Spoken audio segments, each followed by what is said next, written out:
Hello, everybody. I'm your host, Zenitsu, and you're listening to the Digi Talks podcast, the show that covers various topics from news to meta developments and everything in between for the fine folks who love the Digimon trading card game. Just as a quick reminder, I do stream this live over on twitch.tv/Zenitsu, and it's also uploaded as a YouTube video under the YouTube channel of Zenitsu, on top of being on various podcasting platforms like Spotify for your viewing and listening pleasure. Please feel free to leave a rating, like, follow, subscribe, or whatever, depending on the platform that you're listening on. It really does help support the podcast. Today, I am actually here with a special guest, Risu the Squirrel. So if you don't know who exactly Risu the Squirrel is, please feel free to introduce yourself. Hey, well, what's up, everybody? This is just our Zenitsu fans or Risu the Treehouse Tribe. It's me, Risu the Squirrel, fellow YouTuber, fellow content creator. I guess I commonly do match dubbing. All I do is really just record my local shop and do some dubs of the matches. But recently, I've moved on to helping Eggman events kind of cover Digimon and keep all our big events covered and reported on, so we have a nice history there, and it's been a lot of fun moving into that direction. Yeah, I know Eggman kind of just is a really busy person, and he had to step back to try to cover other games, just because Bandai is doing quite a lot to nobody's surprise, because they like to overstretch and overreach themselves, which that's kind of going to be a bit into the topic of today's podcast, where we're going to be looking at the greater Bandai sphere of TCGs and kind of compare them to Digimon in terms of how healthy and diverse their metas generally are. Not trying to say the other games are bad and Digimon is great, but I know that some people like the hobby and they like to explore different spaces in said hobby, and I just want to give some perspective because a lot of people are in the Bandai sphere in terms of TCGs because they've came out with quite a lot in a very short time and is definitely creating waves and shaking up the TCG overall market. So this brings us to the question of the week. Unfortunately, Teddy is unable to join us, but he still has a question for us all. So the question of the week is, what other TCGs are you dabbling in, and which ones, if you are, and why? You want me to answer it? Yeah, you could answer it. Right now, I mean, I feel like everyone always I've always had keep a pulse on what Yu-Gi-Oh's doing. I don't know. This is the other card game that is kind of very archetype based. I love the fact that Digimon's archetype based for the most part. I know people don't, they miss the old days of I'm a blue player, I'm a purple player, but I really like that. I'd be like, this is my Lobomon deck, this is my Garurumon deck. So Yu-Gi-Oh tends to be that game as well, and so I always keep my pulse on that. But the one game I keep trying to get into is Star Wars. I hear nothing but great things about Star Wars, and I told myself, whenever they come out with a Qui-Gon Jinn deck, I will play Star Wars, because I could care less about most of the what do we want to call it, the Disney canon of Star Wars. I care more about the Old Republic era stuff, but Qui-Gon's cool, so I'll break the rule for him. What about you? I, like you, have my pulse on Magic as just the big TCG. That's one of the bigger ones. I am so hyped for Bloomborough, but that's the only set, sadly enough, that I'm actually excited for their 3-year roadmap. I'm like, cool, I care about Bloomborough and nothing else. I am making a squirrel. I can't wait for the Squirrel Commander deck. Oh my goodness. Yeah, Bloomborough, it looks pretty good. Everything else is very worrying because they definitely have had a huge design shift to try to push overpowered garbage into basically everything, and they are basically catering to their lowest common denominator, which is the Commander players, which, I mean, good on them for realizing Commander's the biggest format, but it really has damaged a lot of the other formats, especially Standard specifically, because Standard is basically dead. Everyone's been saying that for years. They've been trying to revitalize it, and there's multiple reasons why Standard is dead, but I always keep my pulse on Magic just because it is one of the bigger games that I came from. I technically played all the big three, but Magic is the one that I know I feel confident coming back to because Yu-Gi-Oh! Have you played Standard competitively? I did for a time, and What then sets? um, it was basically the Theros block, like Oh, I Theros played and just Return to. before you. That's Yeah, crazy. I played in Gate Crash. That was when I played most of my standards. So I'm like yeah. I just started. just to the block before you. Yeah, I started Avacyn Restored, and then I played competitive standard all the way up until the end of Theros. Siege Rhino kind of killed it So we for played at the me. same time actually. Go Yeah, ahead. so Siege Rhino kind of killed that one for me. I was Oh just yeah. like, no. Um, but yeah, I've been around the block when it comes to TCGs. Anyone who Mhm. wants to do a deep dive into my YouTube history, I actually started my YouTube channel on Buddy Fight, and funny enough, Buddy Fight actually is getting a 10th anniversary set, introducing new cards that's going to be shaking up the final format. I'm debating if I want to do a video on that, but that's whatever.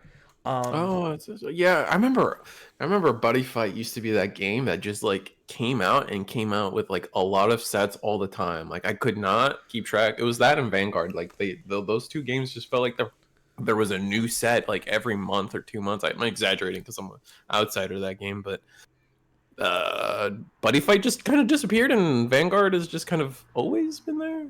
It's weird. yeah, right. But yeah, I tried all of Bandai's other card games, and I can firmly say I do not like any of them. I hate all of them. Oh, really? Right, yeah. Okay. I started with Masters before it was Masters, and that was borderline unapproachable. Like I When started. did when did you start Masters? Was it like set one, like right off the gate? Because I remember when it launched, everyone in the Yu-Gi-Oh world, because I was still kind of like going to Yu-Gi-Oh locals at the time, and everyone was like, "Oh, Masters is so cool! It's the new game to play. It's so much better than Yu-Gi-Oh!" And like it hit, and it resonated with a lot of people set one. Uh, Masters, in my comparison, is basically Bandai's Yu-Gi-Oh! That game is so incredibly unapproachable and broken that, like, Hmm. it's just pure degeneracy at its, like, I guess, finest.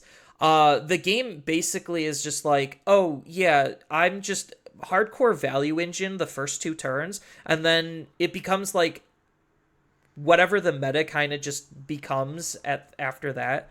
I Oh, I first see. started in Destroyer King, which was like set 7 or 8. That was Oh, okay. awful. Because Victory Strike was everywhere.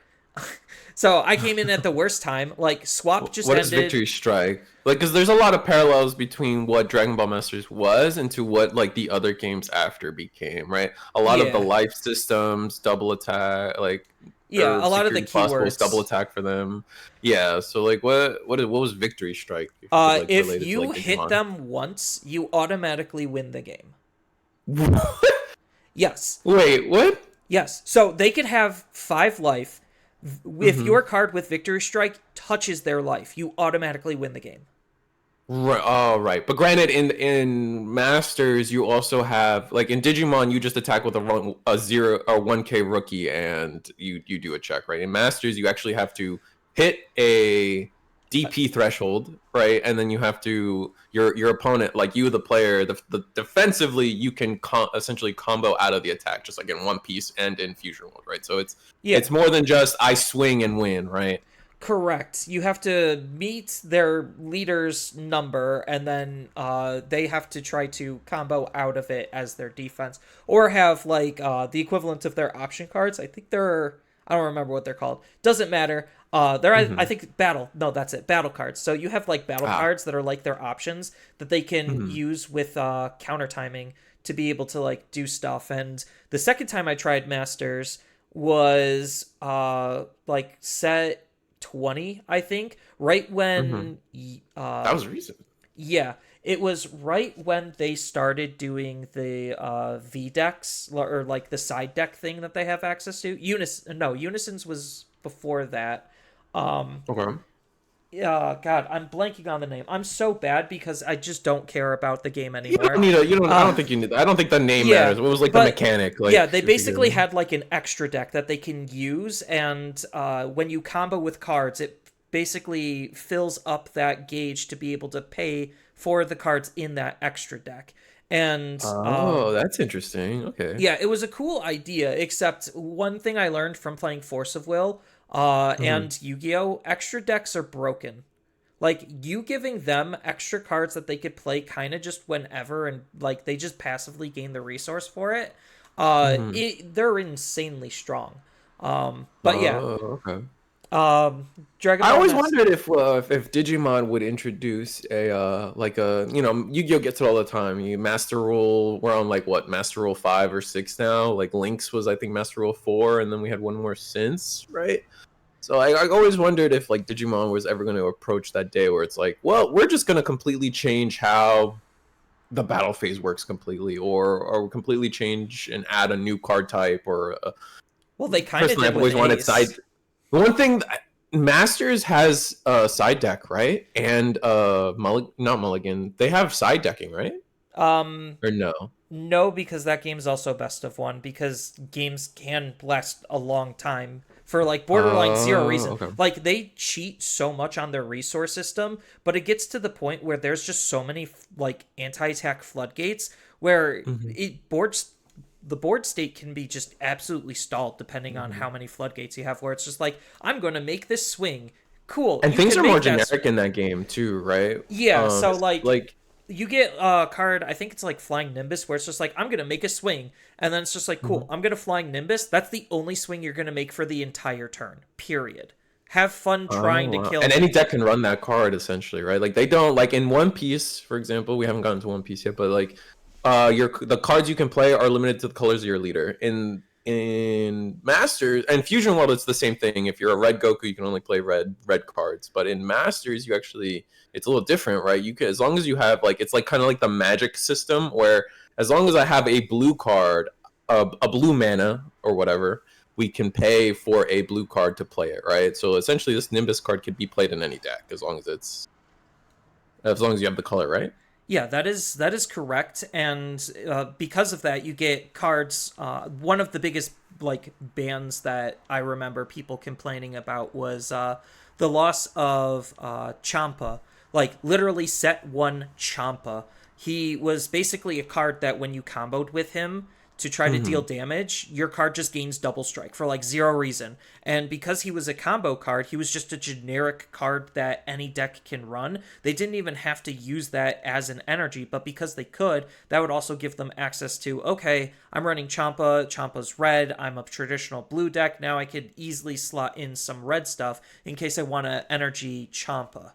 So like, Okay. yeah, you get some really like wonky and absolutely broken stuff, but it that's why Fusion World kind of exists, is because Masters doesn't exist in Japan, and Right. Bandai really just wanted something for Dragon Ball players to have that was approachable, and Mhm.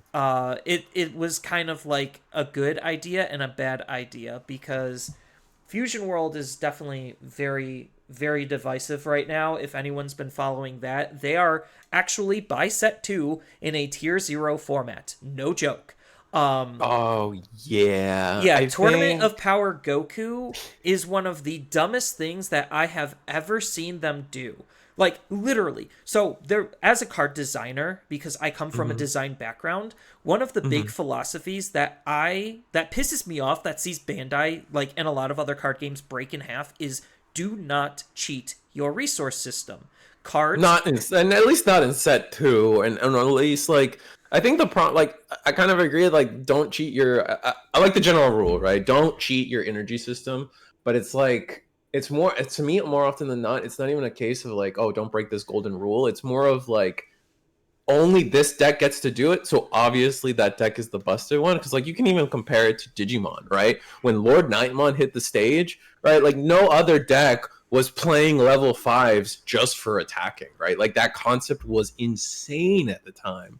And so it Uh was the best deck. No one could out resource them, right? That right. that was cheating their energy system, right? But it's like, well, what if the set came out and blue had their own way to do it, right? Like let's say what was the blue deck of set 5? It was Garuru. So if Garuru also had a way to cheat or the memory gauge, if red Greymon was it was red Greymon and Blitz Shoutmon, right? If they got ways to cheat the system, then like we probably would have had a much more interesting format, right? But we didn't because only Lord Nightmon got to be that powerful. So that was it. And I feel like it's almost there's two things with the fusion world thing. And like you like it's funny enough, like I guess it's a plug, like we still cover all these games on eggmanevents.com. So like you can actually go and see the pie charts. We make there's still masters tournament reports. There's still even if there's no video on them, we everything still gets reported. So all the Bandai games. So if anyone wants to go and double check our information, you very much can. But what was it? I was going on. Fusion World. The Fusion World's like a two-pronged issue. It feels like because like after like seeing like Brian's or Stage Zero's takes on them, Eggman's takes on them, and then even the third person I use to keep my finger on the pulse is Uni X. He talks about it. Everyone talks about it, and it just feels that everyone kind of agrees on this one sentiment that like TOP Goku, or Top Goku as everyone's calling it, Yeah, Top Goku is essentially a master's leader. The problem is a lot of people. It's like it's this master's leader in Fusion World. So imagine like Fusion or Masters is like in its 24th set, and they put that in a set 2 of a different game. Essentially, is what a lot of people and then there's like you can trickle it down to like, oh, this particular 2-card combo is insane. I think it's like Kefla and Rian Bree or something. I don't follow. Yeah, it's Ribrian and like the battle card that just boosts Ribrian to insane numbers. Right, and she does she's double attack or sec +1, yeah, right? So she just naturally deals 2 damage. So it's just like, oh, you literally just she's the best game finisher in the game. And you also have Kefla, which is a 4-drop that you could play for 1 that plays a 3-drop for free. So like we're getting into stupid numbers territory literally by the second set, and I think like the game already was kind of struggling everywhere else but Japan, because Japan was like super excited for a new Dragon Ball card game because they haven't had one for a while. And then meanwhile, we're sitting like everywhere else is sitting here with Masters, and we're just like, why do we need this? And then I mean, I kind of get why. I think there is a sentiment of like why people get why we got Masters or Fusion World. Like it's all. I think it's all off the back of it's two things, right? It's introducing Japan back to it because they did have Masters or what is now Masters, but it just never took off because of Japanese board games and Japanese like cult, like they had a different product already and all this noise, so it just never took off or it took off everywhere else. But where was the rant going? It took off everywhere else, but it's mostly the sim, right? Or not the sim, the online client. Which is failing. It is failing for one key reason, right? But card acquisition. Yeah, the card acquisition is crazy. But like that was I think that was the biggest reason for making the new card game, and I think that doesn't go under appreciated. I think most people, like at least most of the people I've talked to about it, most people are like, yeah, Fusion World is a mechanism for them to have the online client, and then the idea is maybe we can transfer. Like, I don't necessarily believe in this latter part of like, oh, we'll transfer all these Fusion World players into Masters players. If that happens, great, but I feel like that's too big of a hill for most people to climb, is to go from like, oh, this really simple, just off the ground card game into whatever Masters is. I've never played Masters. I've always kind of been a witness to Masters. Masters is kind of its own thing. Like, it's at the point of like a lot of things are just so absurdly broken that like if everything's broken, then nothing's broken. So like Masters, you actually have. I could argue Digimon's kind of getting there too, right? Same logic. Yes and no. I'll get into that in a minute. So like right. Masters is actually that broken where like a lot of things are still competitively viable. Like just going to like one of the random pie charts that I saw just perusing because I bought into the Cell like advanced deck.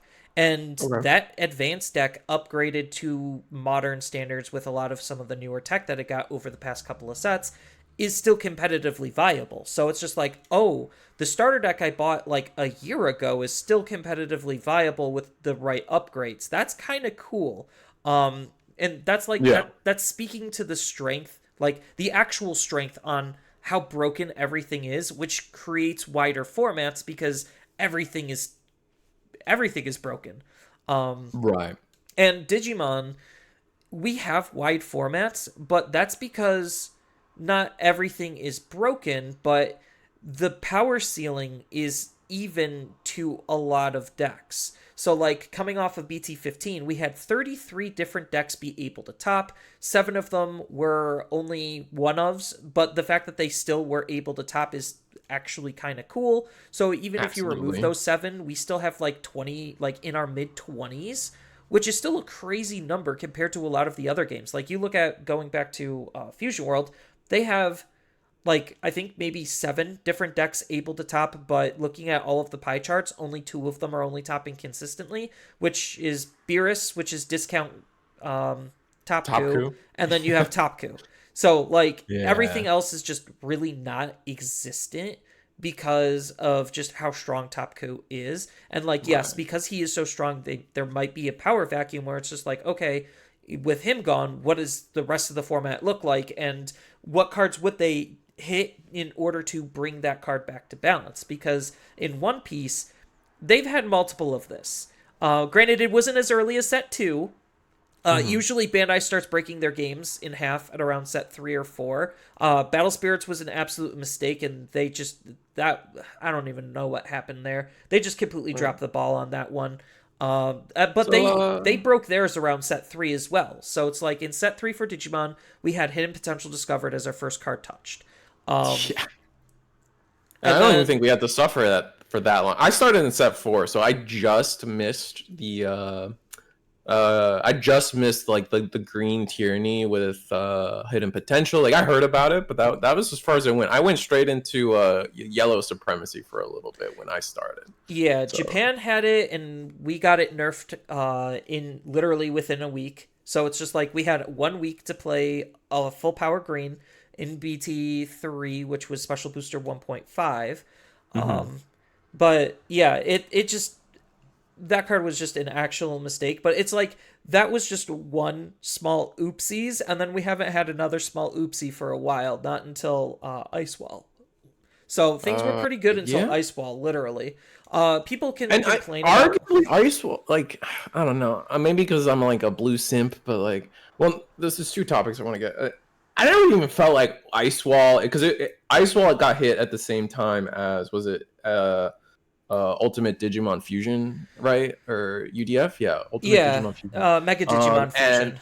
out of the two, like you would look at Ice Wall and you'd be like, well, that card's just immediate. That's just that was not like a powerful card almost, right? It was just really annoying and really awful to play again. Like that was not a healthy. Like there's two different oh, because this gets into a whole world of, in my eyes, like what is healthy gameplay, what is healthy, what is a healthy format, and like you could like because it gets pretty deep, right? Because like in Masters, if we're going on this tangent, in Masters, like we looking at one of the pie charts, they got 10 decks in their top 16, um, but That's solid. Masters is so crazy and unfun, and it's a meta of like whatever that most people don't like playing even the game, even though 10 different decks can top, right? And that's that like saying that on paper is really good. I mean, we could go back to in Digimon, and for the comparison is I think most people go back to like BT9.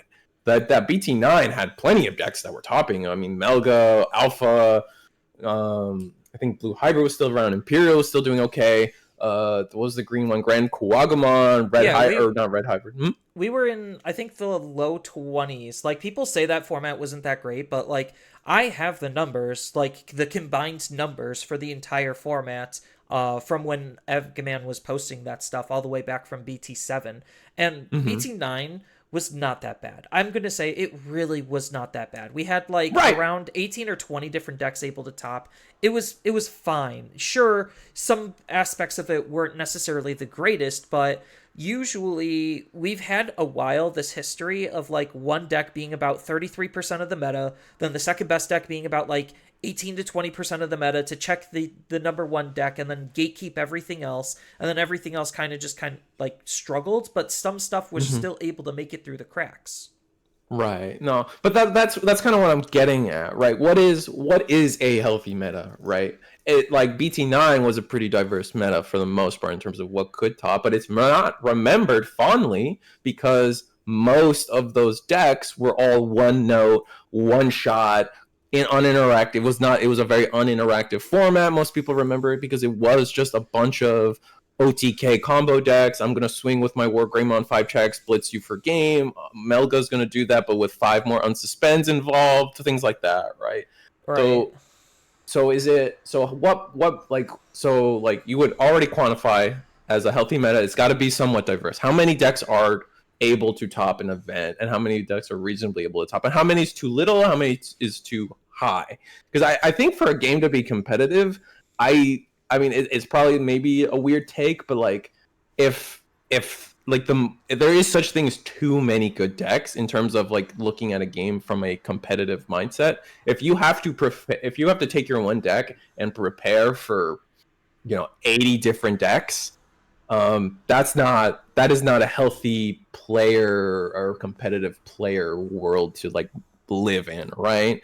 It might be great for a casual player or more like towards the middle of a player, and it's great for numbers, but that might not necessarily be great for like the high end, like I'm going to compete very very high level player. Whereas too little, and then we have what Fusion World is at right now, where it's only 2 decks, and a competitive player kind of almost likes that because they know what they're going to go see, right? You know it's going to be top Kumirs, maybe the random Beerus, maybe the random blue starter deck Vegeta, but like as a competitive player, you're honed in, you know exactly what to play, you know exactly what to practice, and there are times where you look at those metas of like those tier 0 scenarios and see like, oh, look at how the meta developed and how we play in the mirror, or these random texts we see here and there, right? So it's like there's different levels of all this, like what is healthy, what good comes from it. It gets kind of weird if you get into the nitty gritty of it. So like establish your rules. What has to be a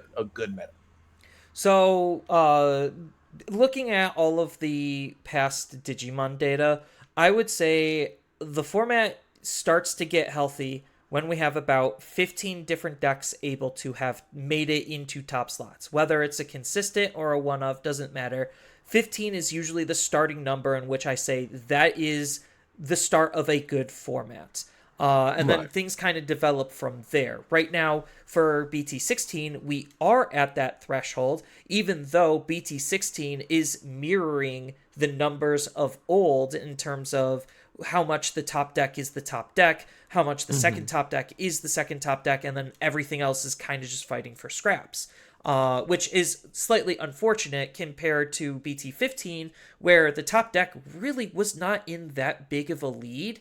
And Like even though, we could argue just what was the top deck of uh, BT15. A lot of people would right, say Mirage, right? no, And a it lot of probably people would say Numemon because Numemon topped the most, but like if you actually look at the data, Mirage won the most. So it's just right, like, exactly. yeah, but like their differential percentages was like Numemon was about 17% of the meta in terms of all top 16 decks, and then Mirage Mhm. was only like 14 or 15. So it was only like 2% difference. So they were very comparable in power at that time. And now with BT16, that power balance is absolutely shaken up because of the inclusion of obviously all the new BT16 stuff with the new Ukamon, and then the Gatekeeper, which is Magnamon.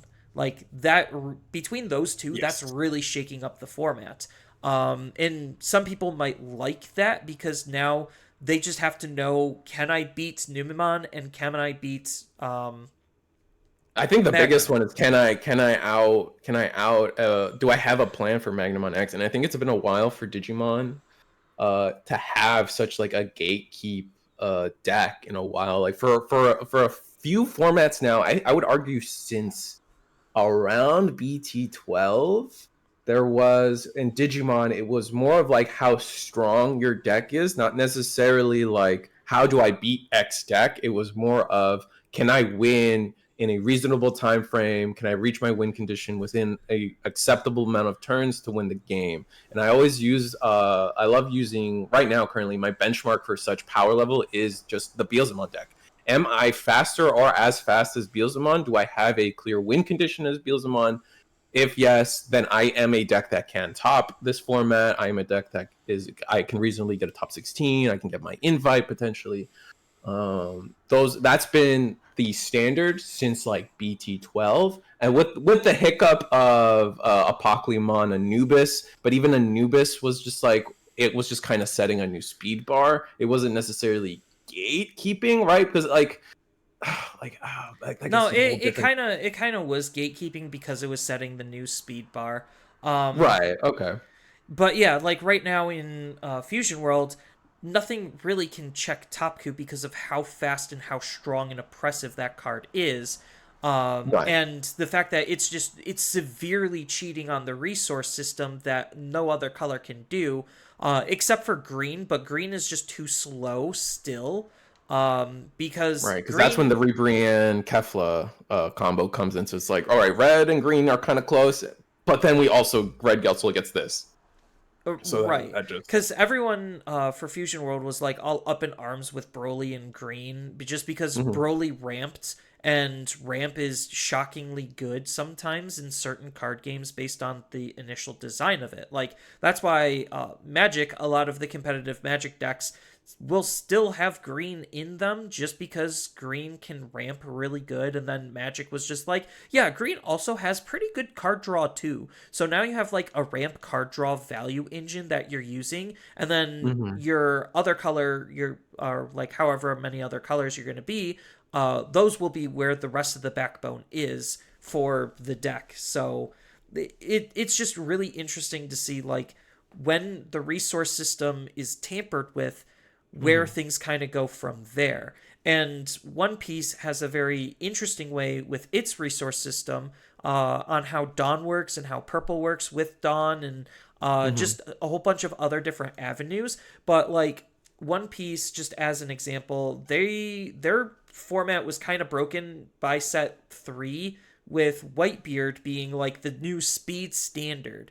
And then when Sakazuki came out in like what set 5, Mhm. he completely and utterly shattered that game. He ruined like One Piece single handedly. Like Whitebeard was like, okay, yeah, sure, this is annoying, but Sakazuki was just like, yeah, no, you just actually functionally can't play the game, and this problem is only getting worse. It's not even getting better, and they're still printing Right. like really good black and blue cards that if he was not dealt with, he still would be the best deck to today, which is absolutely crazy to think about. Like it's nice seeing a leader that you invested in do well and last, but when it's at the cost and expense of the rest of the entire game, that's Mhm. kind of the feels bad situation. And Bandai is not the greatest with solution selling. They did it for Mhm. Masters because they kind of had to, but because that game just got out of control too quickly and they had absolutely zero ways to fix it without Yeah. banning like 50 plus cards or whatever. So they were just like, no, we're just going to print a whole bunch of floodgates for everything. That was literally their answer. It's just like, oh, this is a problem. Don't worry. In like 2 or 3 sets, it's not going to be. So we're not going to ban it because it's not going to be a problem, because here's the counter for it. Yeah, that's usually how Bandai has handled things pretty universally throughout all of their card games, even like I always remember one of my oldest comments. It was like, why would like why what was it? It was more of like why yeah, exactly. Like why ban it? Why ban something when they haven't even had the chance to print the answer yet? And it just kind of was like, well, if that's your if that's how you're designing cards, where it's like I'm going to create the problem and then the next set I'm creating the solution, and it's just kind of daisy chaining that way, is that really developing the card game healthily? And like we can take that back to like we can wind that back because we haven't really like talked about how every game functionally works yet because they're all a little different. I think One Piece, like the thing about Whitebeard that was so crazy was they essentially got to draw 2 cards a turn, which made them very consistent in terms of seeing their executing their game plan on curve because you had a predictable mana curve in One Piece. So you're going first. You have your 1, 3, 5, all the way, and you just count up twos. And then you have your 2, 4, 6 in going second. So as long as you, and it's a very competitively scripted game, One Piece, right? So on my turn, on my 4 dawn turn, I want to do this play. This is my most optimal play. If I don't do this play, I need to have the best backup play. Or if my opponent does this, this is the new best play on my turn, my 4 dawn turn. And if you're drawing 2 cards a turn, you're more optimally seeing that scripted scenario and your winning scenario, right? So that's what happens in One Piece. And then and that's what made Whitebeard so good. Sakazuki not only had a consistency engine by every turn I can draw 1, discard 1, it took removal to a whole new level by combining black and blue.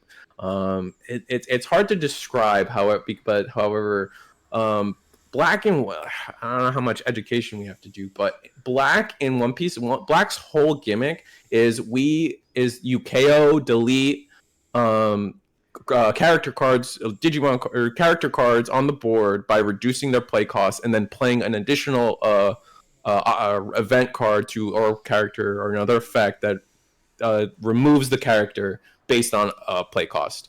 Yeah, So Digimon is the same. Right. But in One Piece, like black's the only color. I mean, right now black can digivolve in Digimon, but like in black in One Piece, oh, you have an 8 cost character. I'm gonna play this card. It's gonna be functionally 4 costs. Now I'm gonna play this card and then remove it. There's no combo potential like that in any other color in One Piece other than red, and red has a completely different removal setting. It's kind of like in Digimon. In Digimon, red is DP based removal. So is yellow, but it's more DP reduction based removal. Blue is bouncing based on level. Purple is deletion based on level. Black is play cost, deletion based on play cost. And even blue being the only, and green I guess is also green's weird. It's always by like suspending or just attacking over it. Yeah. Or bottom decking it, but it's never really based on. It's like based on your own. Like it's green's. I think it's generally also DP based.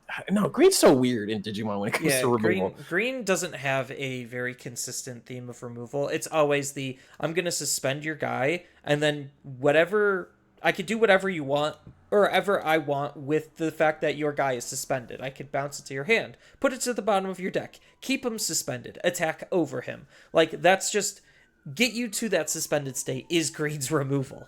Right. So then in One Piece, the key thing is like, okay, now I'm a blue leader with black supporting my blue removal. My blue removal is balanced around it being blue. So like the card everyone talks about is Houndblaze. For 2 costs, I can bottom deck a 2-cost card. In blue, for the most part, that card is okay at best. Right? You're bottom decking random 2-drops. But you're never bottom decking like a big boss monster. You're never bottom decking anything like really like aggressively relevant. But you combo black into that leader color. Oh, now I can for 1 cost -5 something through Ice Age. Now my Houndblaze can get rid of a 7 cost, which probably was your entire turn for 3 mana. If we're being colloquial with our resource naming, for 3 resource. Yeah, and now like. No, now your whole boss monster's gone. And we're seeing that even going into future sets, that black kind of remains the best color in general, not only because any leader that touches black as well is able to have that combo potential, it also is just also now becoming the color that can cheat out the most again, just like in Fusion World, it's the color that's becoming the one that can cheat out the most essentially cheat their memories or their resource system by playing characters out of turn, playing characters faster than anyone else for less dawn commitment. It gets crazy, but like the big thing that makes Sakazuki, my whole point is, so like the defining difference between One Piece that stands it out from Dragon Ball is because One Piece is closer to Dragon Ball than it is Digimon, right? The biggest difference to those 2 games is in Dragon Ball, when you play a character, you can immediately attack with it. In One Piece, we have summoning sickness, or what's it? I'm not sure what we call it in Digimon, but I think we just all call it summoning We sickness. all When you just call it play, summoning sickness because it was a thing from Magic because haste is a mechanic. right? So in One Piece and Digimon, we have summoning sickness. So if you play something, it can't attack. In Dragon Ball, they don't have that. It's more like Yu-Gi-Oh! You play something, it can attack. But that's okay because they have high removal, and then like they can get rid of cards a lot easier. So like, it kind of becomes that game where I'm like, all right, I play the card, I can use it, but it's probably gonna get removed next turn, and that's a real thing that can happen. In One Piece, the game is slower, my cards can't get their value right away, and then when faced with such a high removal deck like Sakazuki, the format becomes completely unfun because I'm playing these cards and I don't even get to use them yet, and it gets so frustrating. And that's the key frustration part, and that's to me when a format becomes unfun is when I feel like I can't play in the game and I play the game anymore. And one of the key points in Digimon for me was BT11. I cannot stand BT11. Black War Greymon just did everything and did everything it could to set you to zero with nothing, and you just didn't get to play the game anymore, and it was not fun. Yeah, Digimon usually out of the year, shocker, has at least one set that makes the format not very enjoyable. BT7 was a big one with blue hybrids. Mm-hmm. Then we had BT11 with Black War Greymon. Some people say BT9, but I would rather take BT9 over BT11 any day of the week. Any day Mm-hmm. of the week. And now we're seeing it again here with BT16 being supposedly that because we've been kind of like stupid phone. We've been kind of stuck in this like same format. It feels Mm-hmm. like for almost a year because BT13 was like the introduction of like a lot of these really powerful decks in their final, in quotation marks, final form when there were actually competitive decks, like Shine Greymon, like Mirage, like Royal Knights, and then Right. we've just been upgrading whatever was stemmed from that.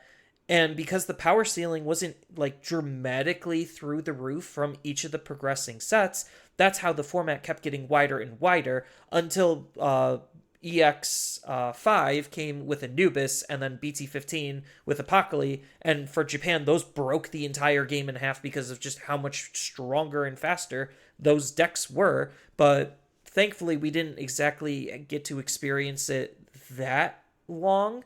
We didn't We experienced experience it, but Apocalypse long. It was like one tournament we had Apocalypse yeah, we legal had for, and that we was it. yeah we had Apocalypse legal for like one event, Anubis did affect our world or our nationals format, which was unfortunately. unfortunate, but like Hmm. even then there was still a pretty diverse spread of decks. It wasn't like absolutely piss poor, Right. even though Anubis was in the higher. Oh, it was the clear winner, right? Yeah, it I was mean, the it clear was so winner. diverse. Like I remember because I played. Did you go to nationals? I did. Okay, yeah. And what did you end up playing? Red hybrids. Oh yeah, no, Red Hybrid was one of the decks everyone was talking about. Everyone was like, "All right, Red Hybrid's a good deck." Anubis is obviously the best deck, but Right, and we've been Anubis never played in a way where like you couldn't win the game. They were just faster. They weren't necessarily stopping what you were doing constantly. I mean, they had the thing that took that Anubis deck could over the remove top, stuff, but yeah. but it wasn't like it just never felt like the same like shut you out of the game completely like Blackboard Gray did. You always felt like you lost because they were just faster, which it's hard to like really it's hard to like vocalize how that feels differently because they're still winning and it's still like it feels like you never had a chance to win that game, but like it still felt like you had a chance to do something, whereas Right, it's Blackboard more Gray was different. it definitely has a perception of more RNG based like, oh, he just drew the nuts. If he did draw the nuts, then we would have actually had a real game. So like Hmm. just it's that type of mentality versus I never stood a chance because the second he sees X card, I automatically lose the game. Which is Right. what we're feeling now because it's just like, oh, I don't have an answer to Mirage. Or not Mirage. I don't have an answer From Magna to X, yeah. Magna X. I guess I just lose because they saw Magna X. or Right now, oh my God, vaccine gets like if they high roll, they go from they can. I mean, I've had it happen so many times now at this point I mean, in I lost testing. in a tournament, turn two to yellow vaccine because they high rolled. It's just like Oh my cool. God, That was really enjoyable. Two that Patamons on, Patamon. yes, The two more I think Patamons about on that field. Patamon, dude, I really, because Yellow had been bad, has kind of been bad for so long that I'm like, okay, Yellow's finally got good cards, but then I see the things that this Patamon is enabling, and I'm like, man, I really don't want to hit a Yellow card right now because they haven't been relevant. But man, oh man, is that Patamon just No, not probably the problem? so they haven't been relevant because yellow is just like in One Piece. Yellow is their black. Like it's one of the most dangerous colors they could humanly possibly have designed because of all Mm-hmm. of the different mechanics that it's playing with, where it's just like they take one thing a tiny bit too far and it's borderline game warping. And purple is probably in that same type of category because, again, just the sheer mechanics of what the color is known to do and what it's generally playing around with. That's why Apocally Mm-hmm. was a huge problem. That's why Anubis was a huge problem. Like, and that's why all the way back in BT5, Lord Nightmon was a problem, and War Mm-hmm. Greymon in BT4 was kind of a problem. And like some people will say, but blue has like always consistently been the best, and it's always been there. And it's just like yes, That's kind of but true. it's not necessarily. It's filling that power. It's the color that's third in terms of strength and consistency, and it's filling that power vacuum where it's just like okay, the two most broken colors aren't doing a whole lot, or if they are doing a lot, they're the ones that's going to be shown, not blue. When they're not shown, then blue gets to shine. And like I that's kind of kind of agree just with that. And I think the biggest thing for blue happens for it, and it's the funniest thing, it's because blue is the only color that bounces cards, right? It completely negates purple in terms of, and I hate that it's the case, but it completely negates things like a lot of the different ways that decks try to protect themselves. It source strips. It's the only color that can do that. It bounces cards instead of outright deleting them. A lot of removal is deletion based um or yeah, it's like deletion based, but like or we have like on deletion effects to like supplement our effects, and like it just complete like any oh my god, the fact that it just circumvents on deletion effects is the biggest thing because back in the day everyone used to be like I'm a purple player, I'm a black player, like our main red. That was kind of like the mindset back then with Digimon. Anyone that came out of that thinking they were a purple player also came out of that thinking that blue was the most overpowered BS in the game because blue just cut them off from everything they ever wanted to try to do. and that sentiment is still kind of true because right now we're entering this like era of protection hell is what I will just call it. Because a lot of things just wants to have inherent protections, and if you don't, like, we're getting into like buddy fight territories of danger where it's just like Mm-hmm. too much protections and it ruins removal.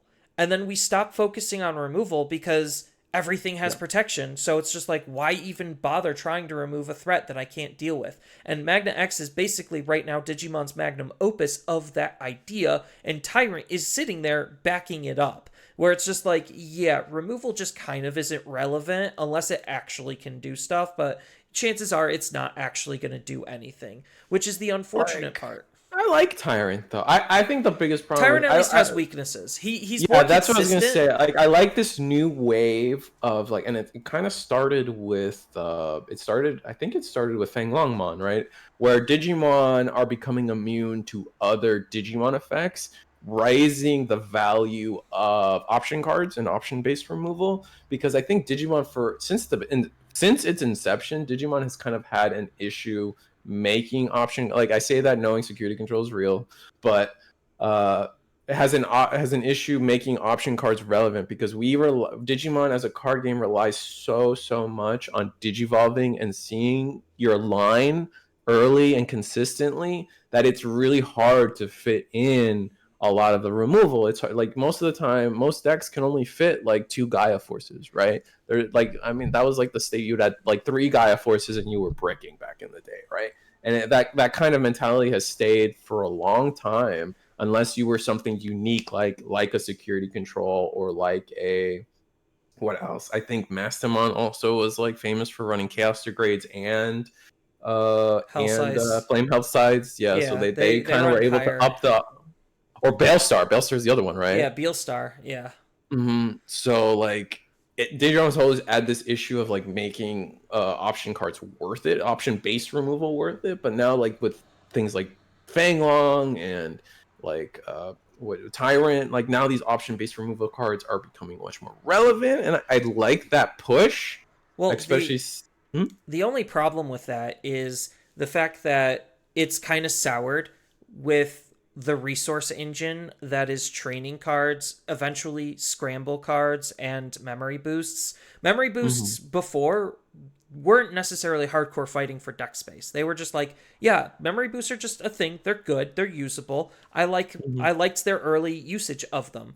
And then we Right. get into the training cards, and the training cards is kind of like warping the entire game to be around the training cards because of just the sheer level of efficiency and value that they bring. And that's the Hmm. part where it's just like Digimon is starting to get faster and faster to an unhealthy level, which is where Numemon kind of currently is and where Magnamon kind of currently is, where it's just like, okay, for like borderline zero effort, I could just easily find all my cards and get there. And you could say that the training cards are helping the more traditional stack based decks do it, but that's also facilitating the OTK style of gameplay that people just generally don't enjoy. So it's just like Yeah, it's I a don't little get it. weird. I mean, I stand on the side of like I like I like the game getting more consistent.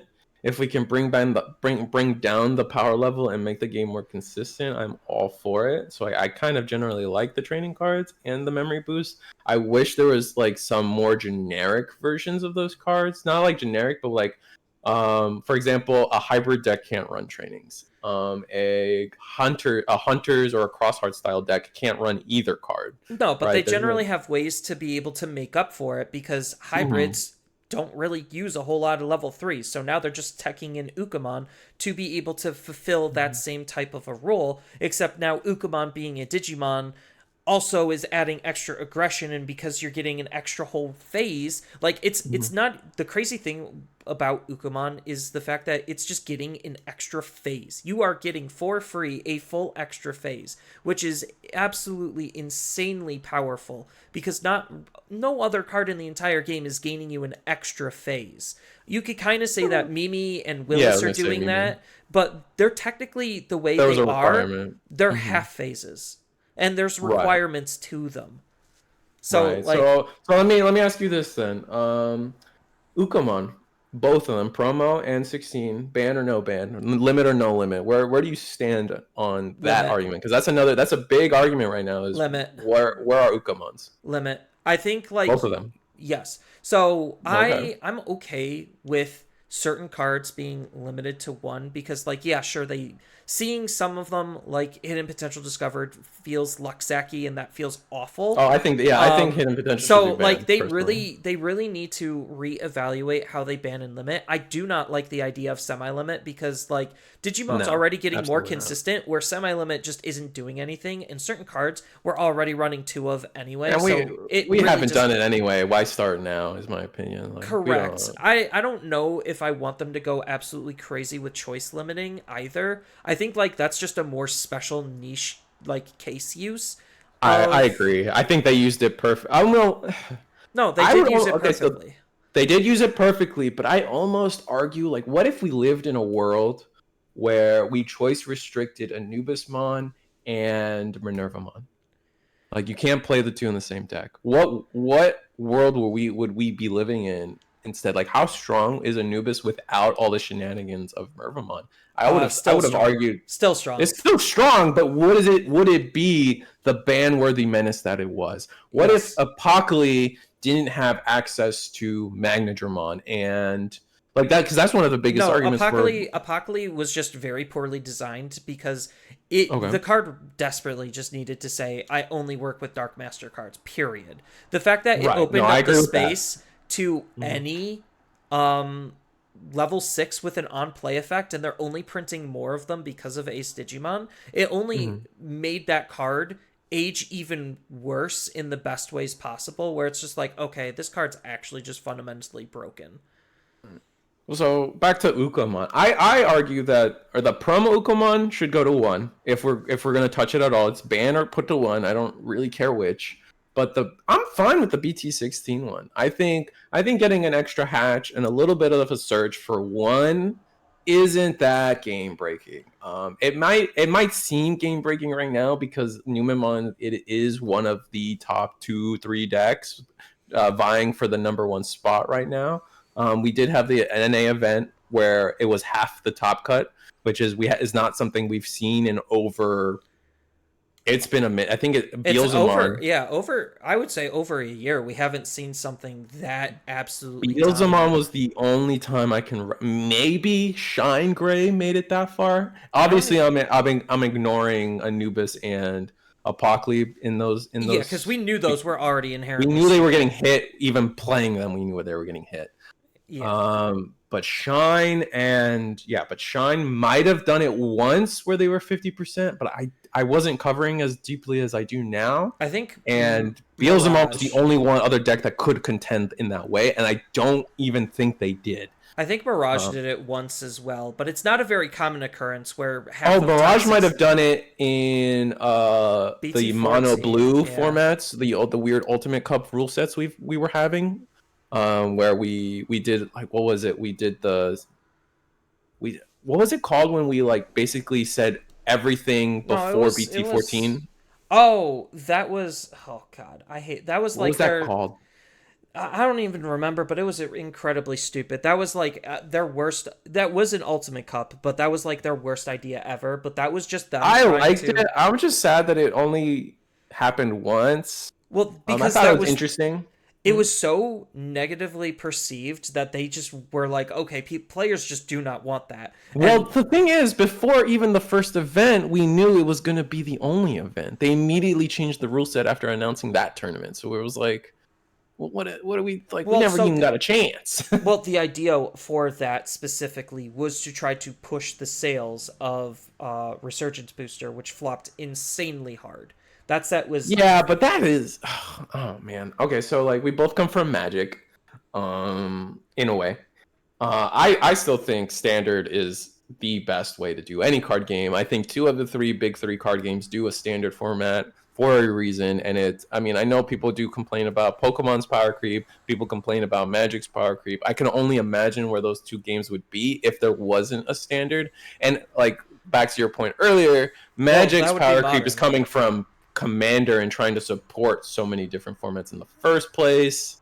Yada yada. Yeah. I So.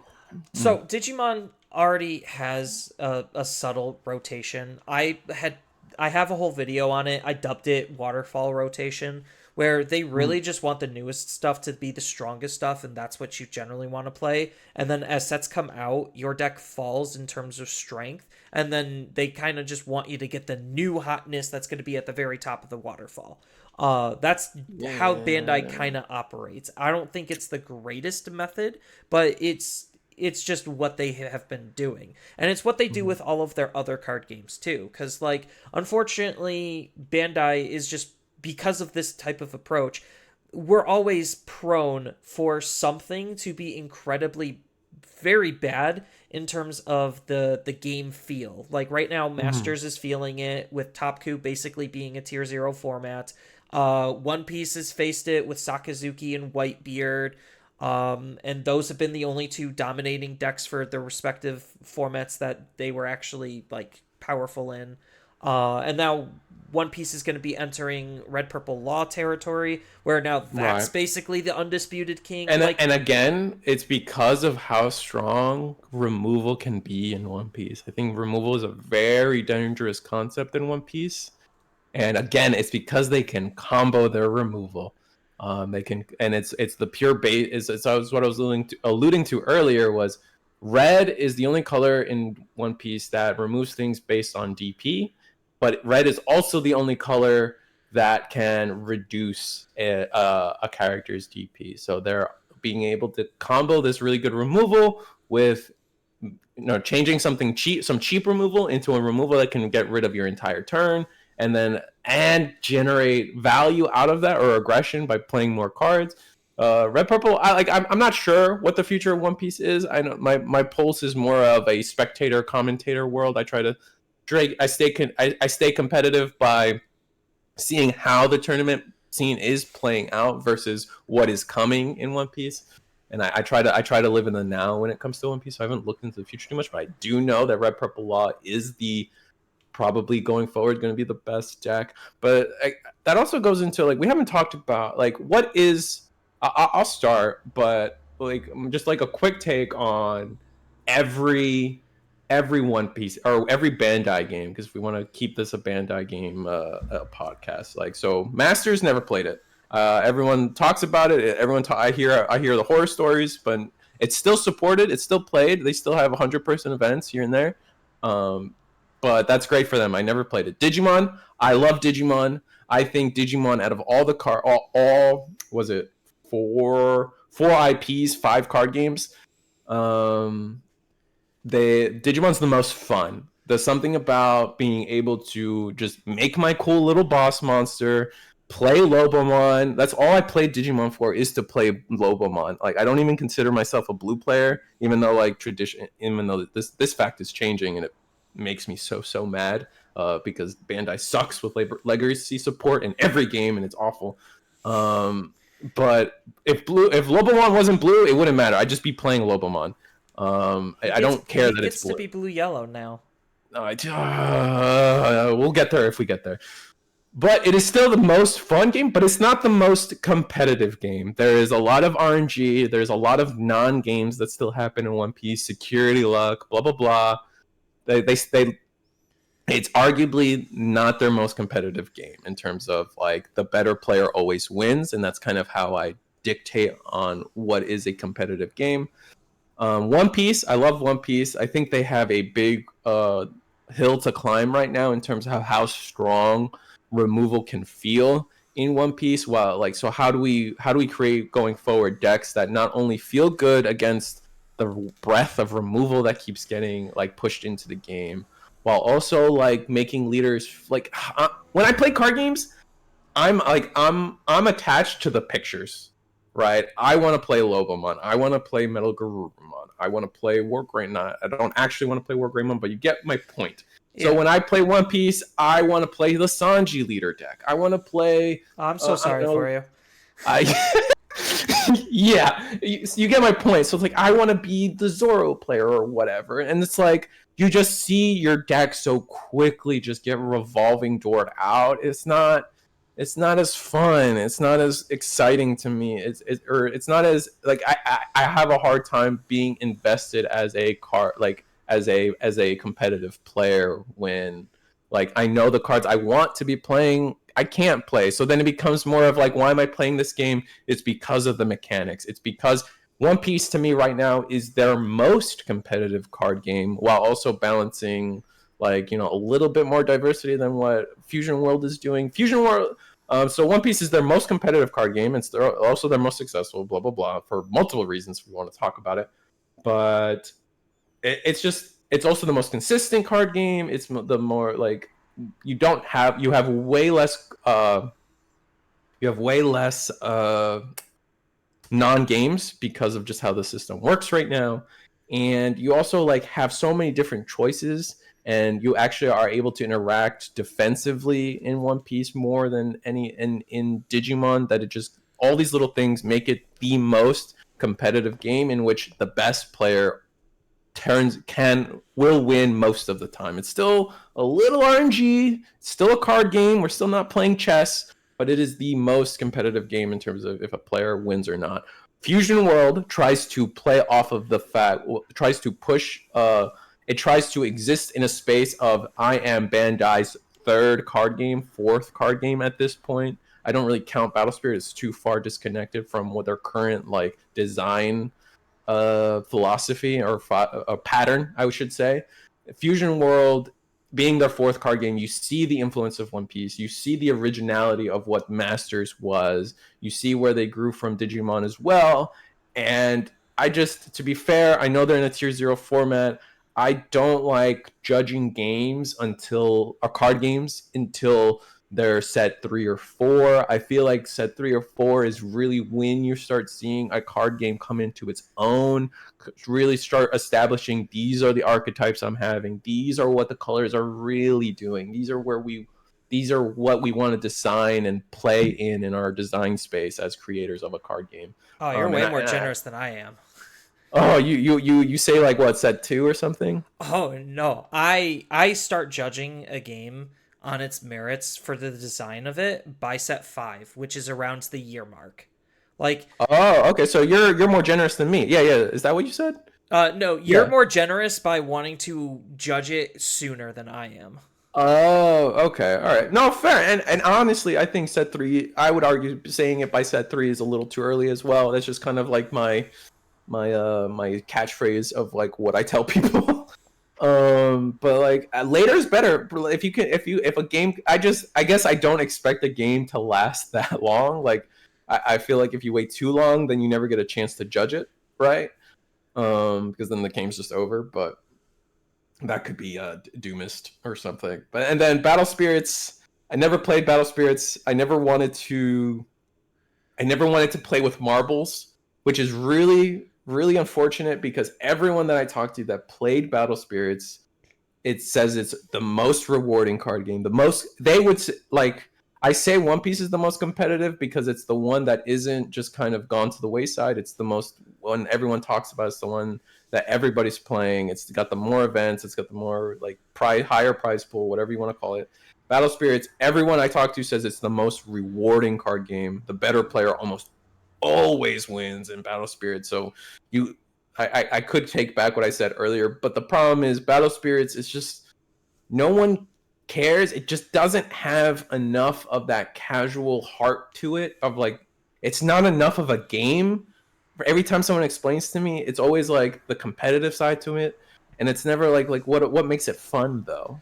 Like what is exciting about it? For me in Digimon, it's I'm making a boss monster, I'm making a Metal Groomon and doing some cool stuff. In One Piece, I'm going in with my Luffy, getting a new turn, attacking twice with a 10k guy, and throwing my cards at the table. Battle Spirits doesn't seem to have that, and my problem with Battle Spirits also is like the card art feels like it's from 40 years ago, and that's not fun either. I don't like looking at a card and feeling old, you know what I mean? Like one of the things I've always raved about Digimon is their card art since set 1 was amazing and continues to be amazing. So, I don't know, Yeah, that's my take cuz on all the games. Fusion World I don't judge yet. yeah, so going for me, I think that um Masters is borderline unapproachable. Uh Okay. the learning curve to be able to get into it is just way too high. Some of the cards are just like actually stupid expensive because that Masters is taking a lot of notes and pages from Yu-Gi-Oh in terms of deck design, which is not necessarily the healthiest thing for that game, especially with Mm-hmm. already a high learning curve. That's why like it's really hard to get into Yu-Gi-Oh for the exact same reasons that it's really hard to get into Masters, which is why like Fusion World kind of exists to try to like reboot the game, be a more user friendly, fresher experience. It's simplified in a lot of ways and more streamlined. Yeah. And I think like that's fine, but unfortunately for me as a player, it fulfills the same role as One Piece. So it's just like, what would I rather play, One Piece or Dragon Ball? And to you, that's just has to be down to the characters. But Mm-hmm. if none of the characters jive with you, then you just don't care. Not entirely, because you still kind of care if you're trying to be competitive. But I Yeah. don't necessarily think that Fusion World is going to overtake One Piece by any measure. So it's just like I'm stuck here with like, why does this exist type of a thing with Fusion World, where it's just like I get why it does, but I don't get why it does. Mm-hmm.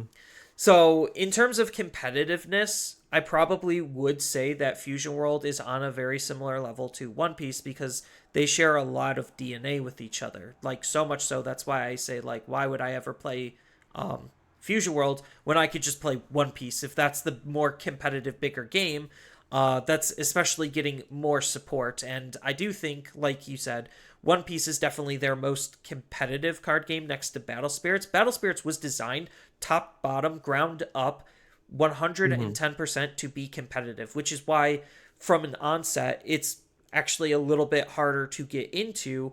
Not as hard as like Masters because of just how many sets and how many different things are legal, but like just how many moving parts and pieces that you need to keep track of and memorize and learn on top of matchups and card acquisition and all that stuff. Like there's just a lot that goes into Battle Spirits that makes it probably rewarding once you understand everything that's in play, but trying to understand everything in play is still that daunting task, which Yeah. is where like I kind of feel like you, where Digimon is their best casual game. Like it is very easy to pick up and learn. Sure, it's a little bit on the harder side to master, but like I can just shuffle up like a random pile of cards against somebody else's random pile of cards, and we could still have somewhat of a cohesive game out of it. Yeah.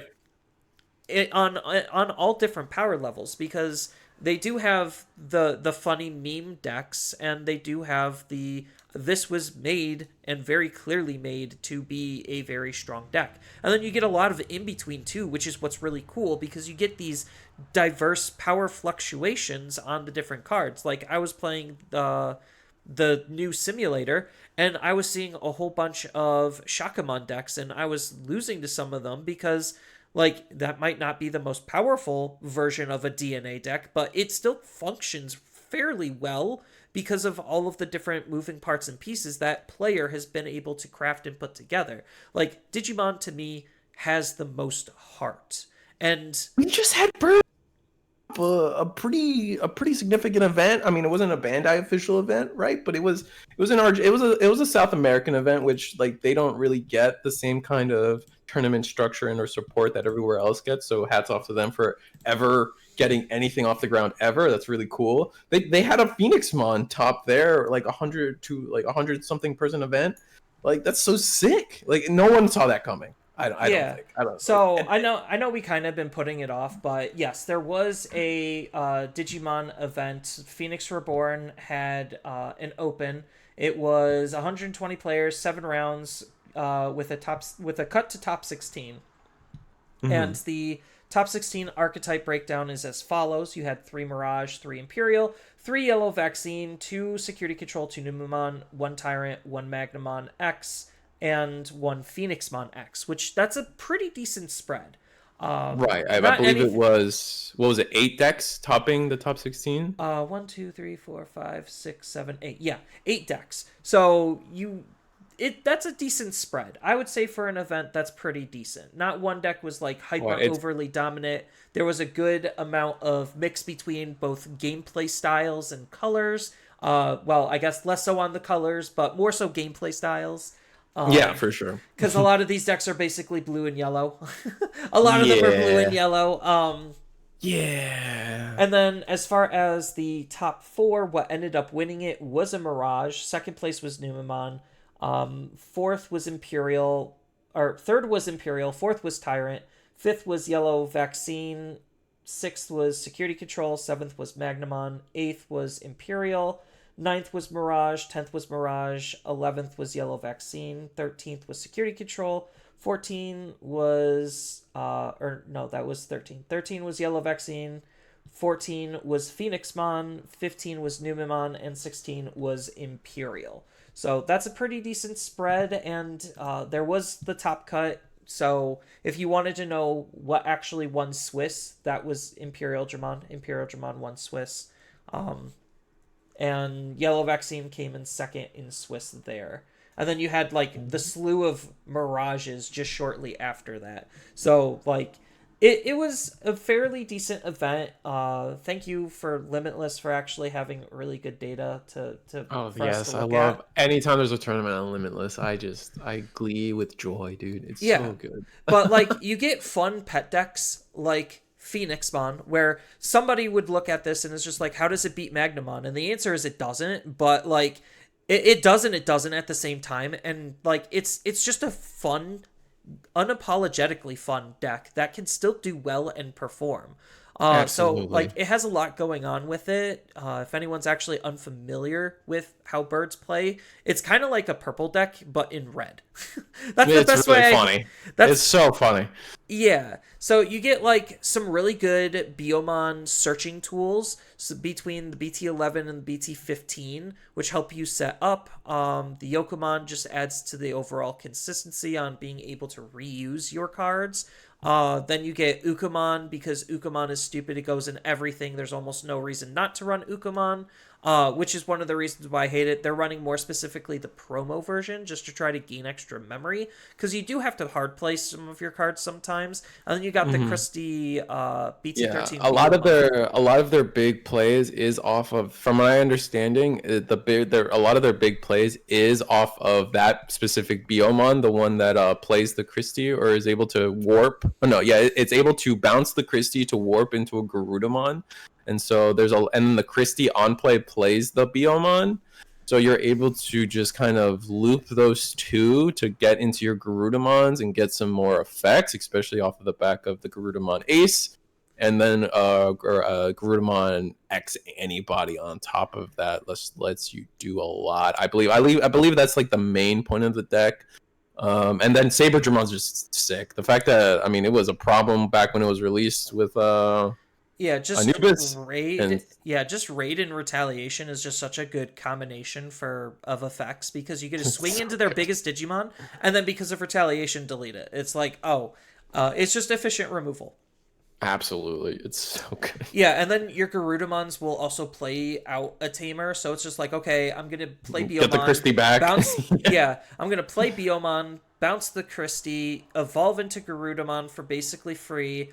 Garudamon's Play the effect, play Christie, the play another Christie. Biomon. Yeah, like it's just looping itself, and the fact that it could recycle and use some of the cards in the trash means it needs to like it doesn't need to see a whole lot to be able to function, which is really fun. And then you get like really powerful card like Phoenixmon X Antibody that lets you use the on deletes of your other Phoenixmons, and your Phoenixmons already let you use the other on deletes. So it's just a good combination of cards, and then you just have like some good red value cards like Crimson Blaze to shut off the opponent, Protoform to try to keep your security, have cheap Digivolutions. And then you Hmm. got your Tamer lineup with like Christie and Sora. Sora's another card that just lets you free play your um your Digimon. So like it's just a good fun cheeky deck, and even though it does have problems for the most part into Magnamon because their only real out is Garudamon Ace, like if their protection falls off and they try to swing, you could Garuda Ace to delete it. That's like the only opportunity, but like even then sometimes they would have cards to be able to circumvent that to just completely shut out that possibility. Right. But the No. fact that something like this, where it's just like people weren't really expecting it to do well, and then it just can do well, that's what makes Digimon fun to me. Is just not necessarily the surprise factor, but the fact that stuff like this It's happens still all the time. capable. Yeah, it's so Yeah, cool. and But like, that's riddle me this before you go into it. Like, is like it really like so? I feel like it's a two-prong issue. Not maybe not an issue, but it's a two-prong thing. Like this is happening in Digimon, but what, like, you can ask yourself from there, why isn't it happening in other games? And is it just because it's a the best decks are just too gatekeepy? But there is a point I want to argue, like maybe devil's advocate a little bit. In One Piece, we alluded it to a little bit earlier, but One Piece tournament wise, people are making money off of tournament pricing. We see it. It's the reason why we see way more cheating in One Piece. It's the reason why people at these events are selling out like crazy. It's not, it may not, like, I there are like, it's not necessarily the best game or most fun game. Like, that's all subjective. The biggest reason One Piece events sell out, I believe, maybe like there's multiple reasons, but the biggest pie slice is the people chasing top prizing. Top prizing in One Piece right now sells for around $13,000 if you sell it all bulk. Maybe it's probably even gone higher. So people are playing One Piece and they're playing for money. And when you start playing for money, more people are going to gravitate to what's gonna win, and they're gonna play to win. Right? There's much higher incentive to win the tournament. Whereas in Digimon, it's like until recently with the introduction of Omnimons and stuff, but cultivating your player base over a couple years of kind of mid pricing kind of creates this scenario, I feel, where not everybody in Digimon, more people in Digimon are playing for the love of Digimon, you can argue, than they are necessarily about the competitiveness of going to the tournament, winning my serial Omnimon, and then selling it for $10,000. I don't know what they're going for. I haven't looked it up yet. But does that have anything to do or play into these pie charts we're seeing, right? Because you could argue, well, right now the best deck is Magna X or Numemon. Just play that if you're trying to win your $10,000 or what. I'm making up a number. But Digimon doesn't have that, so we're just going to play what we want. And if you want to win your serial Omni, you know what deck to play, but I'm going to play Birds. Yeah, I mean, that's part of it. I do think that Digimon, compared to a lot of the other games, actually all of the games, like Digimon is a passion of love in my perspective. Like, there's a lot of lore and flavor into the cards that drive the effects. Some of them, yes, balance does go out the window sometimes, but like part of that is like the fun is the fact that they are taking these references and they are acknowledging them. They are acknowledging Digimon lore. I can't say that for One Piece or any of the other card games. Like, oh yeah, I guess the only like lore thing is like, sure, Android 17 and 18 play together, or Cell eats up androids and puts them underneath him, or whatever he does in his respective games. Like, they'll rarely actually utilize the lore for any of their Oh, cards it's outside of the art. good. They do it with the reveals too. I think it was a while back where I think it was Taste the Victory did like a short. It was somebody. Maybe I'm misremembering who did it, but they were like, "Oh, they revealed Ruin Mode before they did Shine Greymon Burst Mode because Ruin Mode's first. It came out first in the anime, so it's kind of like a flavor thing that we got Ruin Mode before we got Burst Mode." And like it even happened in like if you use that same kind of theory, it even happens in the reveals for BT18. The first Digimon we see in season 4 of Frontiers is the Trailmon, and the first reveal for a card we get for BT18 is Trailmon. And I just thought stuff like stuff like that is just so fun for me. Yeah, like that's partially why Digimon is just such a good casual game, is because there's just a lot of love and attention to those details if you are a diehard Digimon fan that Digimon players eat up. Like, Digimon as an IP, we just want more of it. And that's why, and that sentiment is like the same with our competitive community. Like, we just want to play Digimon. Prizes, yes, they do impact our overall drive, but that's more of the drive of the competitive players, not necessarily the drive of the casual players. Because we still see, like, events. I mean, granted, our regionals sell out, but our Ultimate Cups don't. But that's because, like, scale prizing is definitely an issue, too.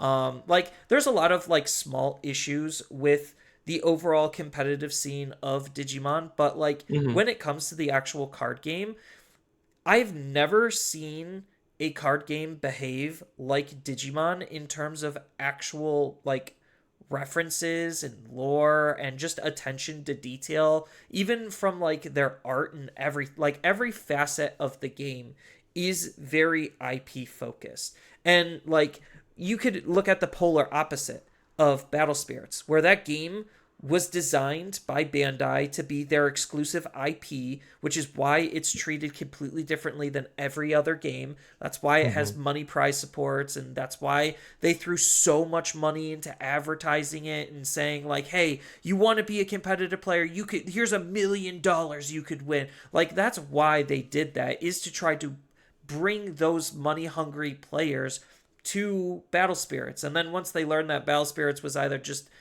not the game for them, not that fun, or the events themselves not worth it. I don't know. I don't play Battle Spirits, let alone Battle Spirits competitively. So I don't know exactly what is going wrong with the game, but I think there just is not an audience here for it. I know it's still Yeah. big in Japan, but and But that's due basically, to like the history of it. I yeah, feel like if that's more Battle the Spirits history. came out now in Japan, it wouldn't do well. Uh, Um, I probably would feel that. I mean, Digimon was the IP that saved Battle Spirits in Japan single handedly. Their Digimon crossover set was what refreshed Battle Spirits to still oh, be that's the so giant funny. that I it didn't know is. that. Yeah. Oh, that's so cool. I didn't know that. So, like, Battle Spirits right now, from what I can gather, Battle Spirits is their worst performing game. It's arguably their most competitive game, and the game that's supposedly trying to be the most worth it to play, but that's not the reality of it, unfortunately. Some of that is not Bandai's fault though. Like there No, was some a of it is and some of like it we isn't. can't control that someone's willing to pay, $10,000 for a cereal Shanks and only $3,000 for a serialized Omnimon. Like, we're at a place now where the pricing for both games is very similar. It's just one is valued more by people than the other, and that's something that Bandai can't control. And like I'll never hate on them for that. But I No, kind of like want to harken back to like what something you said too is like people who are playing Digimon. It's one of it's because of Digimon, right? Like Digimon is probably the game where more people are playing because of the IP, and maybe because the Digimon IP is in a whole is kind of starved in for content, and the card game is the biggest and only thing happening in oh, they're that 100. franchise. We're 100% starved. Like, Yeah, yeah, yeah. we'll So like, there's a little bit of that, but I feel like we trimmed like it feels bad to say that, but after BT11 and after that specific nationals, I feel like we trimmed a lot of the fat of like people who were trying to play this game because it's the competitive card game, and I'm good at Bandai card games, and like they all kind of since moved on. BT11 was it for them. They went on to One Piece. They went on to Battle Spirits, and now we're just kind of left with people just trying to have a good time more than anything, which is kind of cool to see. Yeah, it's definitely something you don't see in a lot of card games, and that's kind of like the whole sentiment on why I wanted to look at the bigger like Bandai sphere is because like I'm not saying like all their other card games are actually like absolutely doing dog shit. Like they're not. Well, maybe Battle Spirits is, but like regardless, I digress. Mm-hmm. Like each game has their own unique set of problems, but I feel like looking at what those problems are, Digimon is in one of their best spots when it comes to what those problems exactly are.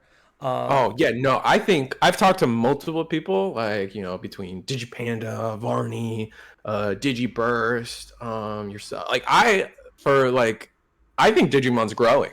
Regardless of what we may be seeing with like tournament caps counts or how many people are like Honestly, or so like hmm? yeah, honestly, I think like the tournament cap count being reduced is just Bandai literally spreading themselves too thin. Because fun fact about Bandai, they print almost everything in house. So the fact Right. that they have five, almost six card games that they're working on, that this is just for the English side alone. Yeah. Because there's a lot of Japanese exclusive TCG stuff going on in Japan. Um, I don't even know. I don't even follow that deep. Like, yeah, I like don't they either. still have you. We haven't even talked about Union Arena. Right. So like I honestly think that's just Bandai spreading themselves too thin and like we could even see this in the store regional debacle because yes, we uh, actually did get the information that store regionals we're only getting about 8 of them, which is not very a high number compared to One Piece that's getting 31. and And even that, okay, so yeah, even that is people are complaining about that as well. I think there's a key note here of like where you're, even in One Piece, their highest performing game is only getting 31 events. That is not even enough to say, okay, we get one per state. And I don't know how much of that is prize allocation because like a lot of the things that like I think it limit is these kind of price. Yeah. it's just prize allocation, right? Like they just don't print enough. They never print enough for what people want. And so like they can only do 31 feasibly, I guess. Yeah, and But that's part of like the reason why I think We that get we 8. only get 8 is because like it looks like a joke and it's bad, and it is. I'm not gonna sugarcoat it. That is, but like Hmm. if you think about how many serial omnis are given out per event, and then you multiply that by how many serial omnis there are going to be, it does like, oh, it makes sense why there's 8 because of the pricing. Like, and then Right. as Yeah. far as what It's got chosen, it literally was random. I talked to Zulu and they said, we just applied. That's it. There was no um, requirements, no nothing. They just applied and they were accepted, and it was just there a there was hat a drawn. couple rumors I know going around, but it's weird. I'm from Florida. I think that's not a hidden fact. Like PPG, as from my at least I think the rumor is there's 2 waves potentially. And in this, assuming there's one wave, and there's only and these 8 are the only ones that will ever be PPG. Core TCG, I don't even is Core TCG on the list. Some of their Core TCG main is not. tournament organizers that host the Ultimate Cups, that host the regionals, That have storefronts. that have storefronts, didn't even get a store tournaments. Like what in the world? Like, oh, it's crazy. Right. But I think the rumor going around too right now is that like I don't know. I don't want to talk about rumors too much. Yeah, the Uh, most logical thing to me is one, it was random on who got chosen, which is why some mhm. people were questioning how did this store get picked over others. It's because they just did the whole lottery system like they do for a lot of things. And That's a very then like again. That was the other point. Like, how much of that is Japan just doesn't get it, like in terms of like what it is to be North American. no, Like they Japan don't. fits inside of Texas. Like, Yeah, no, they like don't get it. There is a very, very, very clear culture clash issue here that Bandai doesn't want to try to shore up. They think everything works just like Japan, and it doesn't. And they're shocked mhm, that it doesn't. And it's just like, oh, why isn't it working like in Japan? That's why Battle Spirits, they're trying to push that game so hard. Even mhm, still, they're trying to push the game as hard as they possibly can without breaking the bank and going negative, because Bandai is a company that plays things very safe. So they would mhm. rather make people unhappy by selling out than making people unhappy by having too much. Yeah, because then that costs them more money. So at least they made their bag. And I mean, sure, people are upset, but like they still made what they needed to make off of whatever product they printed. I mean, every game, like it's because like it's oh my god, it's like every Bandai game you have to pre-order, like what was it? I think it's 6 to 8 months in advance Yeah, for most of these sets. Like they pre-ordered BT, or our shops are pre-ordering BT18. Those closed like what 2 months ago or something. You yeah, can't Special pre-order Booster BT18. 2.0. Yeah, right, because we're merging. I'm so excited for that. By the way, I think there are 2 things about that. I think there's some misnomers, but I'm overall I'm excited for the merger. But it's not going to be problem free. I don't know Oh, if we it want to definitely is transition not to. going to be problem free. If we think it isn't, we're all delusional. It's going to have some sort of problem. Like, so right now, we are suffering through the power creep that is BT16. No, BT16's power creep was not in response to Apocalypse, because Apocalypse still beats pretty much everything but Numemon, just because of the way Apocalypse works. So, Magnamon was not derivative of a solution to Apocalypse. Yeah. It might have helped, but I don't think Apocalypse would still be one of the best decks in the format if it was still legal. Oh, But 100%. but I honestly think like when they announced at Nationals this past, or technically this year, that the design team changed, or like the design lead changed, that to me signaled everything in the current block, which I think we're in like what, block 3 or 4. We're in block 3. Let me look. I got Lugumon right here. It's block 3 for BT15. Yeah, And did so 16 change it? We're still in block 3 as of BT16. yeah, so block 3 to me is completely scuffed. Ah, I see. That design team was the one that installed all of these instances of power creep, because if you look at like EX EX7, which is the start of block 4, That Okay. set is significantly down powered compared to even just Six. EX6. Yeah, like Yeah. you have some good things coming out of it, but it is significantly down powered. And then even just looking at some of the BT18 spoilers, it doesn't feel like any of them are just like, oh, this is the next thing. It just feels like I this just looks really, fun. really don't like thinking about BT18, man. That set is like the definite, because I've said multiple times that Bandai has a problem with legacy support, and when I mean legacy support is releasing new cards for old archetypes. Oh, and Um, just completely changing it like black and yeah, I know. Like black and yellow JP when JP was originally green. Green, yeah, and then Zoe is not yellow anymore. Yeah, she's Uh, red and red and green. green, red and green, yeah. Yeah. So, but you do get some legacy support because you get stuff like Kumamon, which is Koichi and Tommy, yeah. yeah, like some things But are on Koichi's color. yellow. He's not even blue in the team. I know. I'm Uh, so hurt. It's because Bandai just wants to completely replace it. Like they want to completely replace what was old with what was new. It's that waterfall of approach that I mentioned earlier. So That's the sad. reason why. That and the fact that they are trying to design all of these cards to basically fit inside of one deck. So they're not trying to be legacy support, but they have been pretty good in the past with like, oh, we get more demon lords for EX6, and all of the demon lords help their initial decks and want to just still be their That own was so thing. cool. But And like BT13, they did it too with all the Royal Knights, right? yeah, so Except for Lord Daimon and Dynast for some reason. But they all supported their old original decks. And that was cool. And I see in the chat, Grace Novamon. Grace Novamon just got legacy support through the rookie and the level 4. And arguably, if you played that deck, level 4 was your struggle point because you only had 2 of them. So adding a third one kind of just like boosted the deck up like in that perfect way. yeah, and also the level 4 actually does a lot because a lot of decks are using just the bottom end Grace Nova stuff with like whatever level 6s they feel like they want to use. But I Yeah, it is kind digress. of interesting. Yeah, but where was I? Oh, yeah. That's the type of like waterfall approach that they want to do, but it doesn't feel like it's going to be stronger than what we already have, is where I was getting at. Where it's just like, okay, they understood that the design team just royally messed up with everything from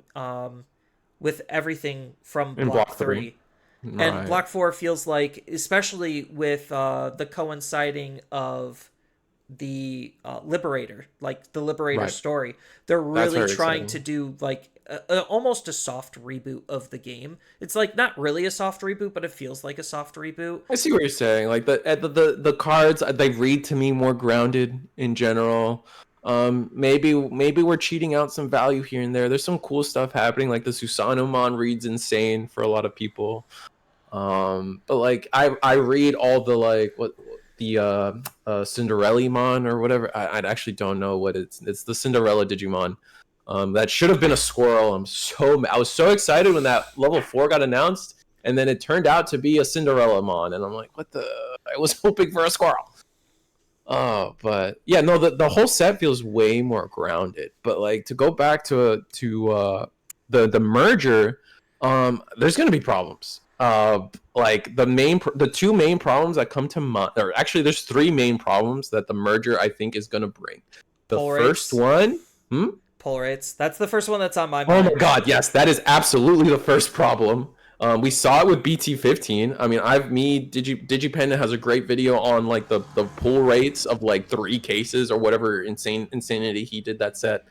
On how bad pull rates were. Bandai games historically have been the only card game that I could tell somebody buy 2 boxes and you will get like 80% of what you want, and then enough trade fodder to finish whatever decks you want. As long as you're not greedy and are looking for play sets of every secret rare and every super rare. Oh, see, I am that greedy. I used to buy a case of every set, and then the money just was not worth it for me. Digimon, But then unless I you was understood that you would have to buy more boxes than just two to do that, right? Like it oh, would, but like 100%. Yeah, I'm at 4 box rule right now, where it's just like, okay, 4 boxes should reasonably get me almost a playset of every single super rare. mhm, Realistically, you need about 5 or 6 boxes to be right. able to make that math worth it. Um, Hmm. but yeah, like I already understand that because I You, used to do digi finance stuff at the beginning when it was actually worth it and I was selling all my extra cards and making bank. Um, hmm.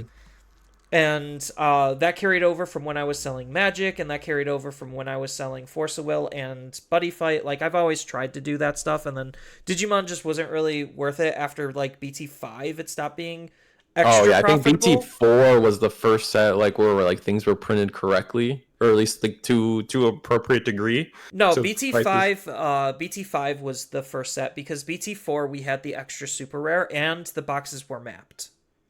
Oh really? I didn't know the boxes were mapped. That's Oh, crazy. That was. there was a huge Reddit thread on the mapping of the boxes where it's just like, yeah, you could be like your box topper determined what super rare seeds you were going to be in. It was Oh wow. wild. I remember in BT7 the box toppers were the tamer and then the memory boost, and those were mapped. If you got a Zoe, you always got like yellow memory boost or something. If you got Tommy, you always got the blue memory boost. Or if it was Zoe, it was always green memory. It was something weird like that. I remember that, but oh, that's crazy. I didn't know that about BT15. But yeah, Yeah. so like it's gonna be awful. It's gonna be awful for two whole sets, the pull rates, and that's not gonna sit well with people. That's not gonna sit well with most people.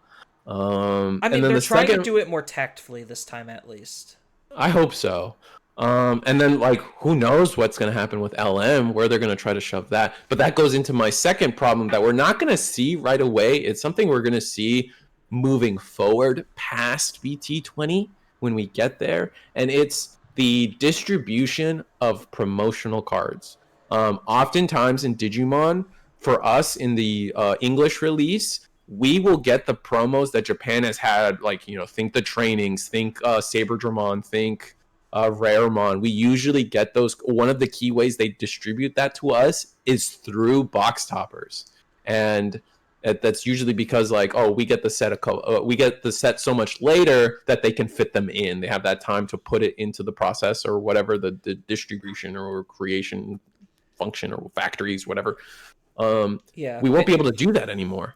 Yeah, We're gonna be in. Bandai's always been insanely bad with promos in every single game. It's not even just a Digimon problem. It's every game. It's every Bandai game. It's wild. I remember when I joined Digimon in BT4, like I wanted the Lobomon promo. You needed that card for the ancient Garurumon list, Oh, I love that list and so much. That was I so was good. oh I miss it. That's how I made friends. That's how it. Oh my god, so good. I can't talk that deck enough. Yeah. But so like yeah, promos is gonna be a mess. Like we're probably gonna see what Digi or what One Piece does, and we're just gonna see it as like participation packs for tournaments. Is gonna be these promos, and we're gonna start seeing I mean, we already are seeing promos like is Raremon and Saberdron still like 30-40 bucks, or have they calmed Yeah, down? no, they're still pretty high up there. I think Saber Germon might have calmed down just because people are just like, okay, I don't need this anymore. But Raremon is a card still people still think they need. The spoiler, they Oh, don't, but they think they do. Jesus. And then yeah, so like it's just gonna get worse. And we're seeing like what promos are coming next. I guess technically these are like the new Magna Garurumon, the new Shoutmon, Darulu Cannon, the is like male Birdramon. It's like a weird male Birdramon, and then Pawn Chess, the pawn card or whatever. Yeah. I forget what it's called. That promotional set, like who knows how we get those? Maybe it's gonna be store tournaments. Like maybe not. Like we don't know. Yeah, and that just goes to the cultural differences between like North America and Japan because they do things differently where it's just like, yeah, they get some of them from magazines. We don't do that anymore. We stopped doing Yeah. like Shonen Jump magazine promos like forever ago. I know when I was in Yu-Gi-Oh back whenever Blue Eyes won Worlds in Zodiac format, they were still doing just Shonen Jump promos. I don't know if they still do it for Yu-Gi-Oh, but that might be the only card game that does that still. Yeah, I'm I not have no idea. sure. But so yeah, that's the second problem that the merger is gonna that is going. We're not gonna see right away, but it is gonna be a problem due to the merger. And then the third and final problem is ban lists. I am not convinced that due to a merger that Bandai is going to respond with ban lists swiftly and as quickly as they have been for us. We got to remember that Japan suffered through Anubismon, suffered through Apocalypse They for suffer through months. everything. Yeah. Yeah, and then they finally get banned. We got lucky. We only had to do 1 week of Apocalypse because Bandai gave us the ban list. Like, are we sure that once we're merged that we're not gonna have to sit through 3 months of Apocalypse? Like, I don't know. And right now, we're seeing the ramifications of that, like the damage it actually can cause a game in Fusion World. So, like, we could use the other Bandai card games to kind of gauge and get an example of, like, oh, if they don't do something about a Tier 0 format, what happens? Well, here, just look at One Piece, look at Dragon Ball Fusion World. Like, that's what Mhm. happens. Like, giant, enormous outcries, and it harms the brand and it harms the game, and that's something we have to be very cognitively aware that now we're entering this territory where that can happen on a global scale, and they have to be more like it goes down to they have to do better. Like they Yeah. have to be better and they have to do better. And as players, that's all we could really hope for is they just get better at what they're doing. And I think right now, Mhm. with all of the different card games, they are just stretched way too thin. Like, to be honest, like if I had to cut 2 games right now from the Bandai sphere, Battle Spirits would be one of them. And Absolutely. Masters players are going to hate me, but I'm also going to say Masters because like Fusion World and Masters don't need to exist at the same time. Granted, Mhm. Fusion World I think is the inferior product, even though Masters is more complicated. It still has enough uniqueness Yeah, that it's more of a game right now, right? right, and I know Fusion World is just taking off, but like Fusion World is just a ginormous experiment to Bandai. That's all it realistically is. It's like let's get the foundation for an online client going. Let's Mhm. God to hope that they fix the monetization system, let alone the Yeah, we didn't even touch monetization that. system to other games. We're probably not going to touch that. That's way too big, and we're running out of time fast. Um, Yeah. but yeah, like there's just a lot that's going on in the Bandai sphere, and I think part of it is they're just overtaxing themselves for like borderline zero reason. Like cut Masters, cut Battle Spirits, take your losses with those games. Yes, you'll make some people unhappy, but those are like realistically But it's right now, gonna those are be the in worst two service to performing. your remaining card games that are already kind of doing better and like Right. need that extra boost. I feel like, especially like we're all complaining. Like we can sit here as Digimon players and complain about One Piece is treated as the golden child. They're complaining too. They're not happy with their situations either. They get 31 store tournaments and that's not enough. That's still not enough for them. Like it's not enough for anybody. Number one, but it's still like ugh. Yeah, And then and like they theirs still was have print shortages, right? yes. Like I literally just saw starter decks 1 through 3 at my LGS that's been sold out of those for months. And then I just saw like reprints of the first booster box. And I'm like, what good is this now? We're entering our eighth, like seventh booster box. I probably don't need any of those cards anymore. Some of them probably, not gonna lie, like Queen is still stupid. I'm not like Yeah, but um like Bandai generally likes that waterfall approach, so it's just like I know I shouldn't be we don't touching need that a product. reprint, which that's a whole nother topic I wanted to get into with like I really wanted the reprint set to be better than it was, and it should have been better than it was, but it just wasn't. And maybe Um that turned Bandai off from doing another one, yeah, and that or makes me so like, sad, man. Ugh. but like we also need to voice our concern. Like this is why the surveys are important, is because it's a way to voice our concerns. And to, like Mhm. I honestly don't think that this is that hard to just actually listen to players and figure things out. But because Bandai is a Japanese company, they're so disconnected from everything that's not Japan, that Hmm. it's still just, it boggles my mind. But what it's funny, I feel like this is worth mentioning is like East brought it up in the interview with Varney. I think digital. I always forget Digital Guard United. I think Varney's from.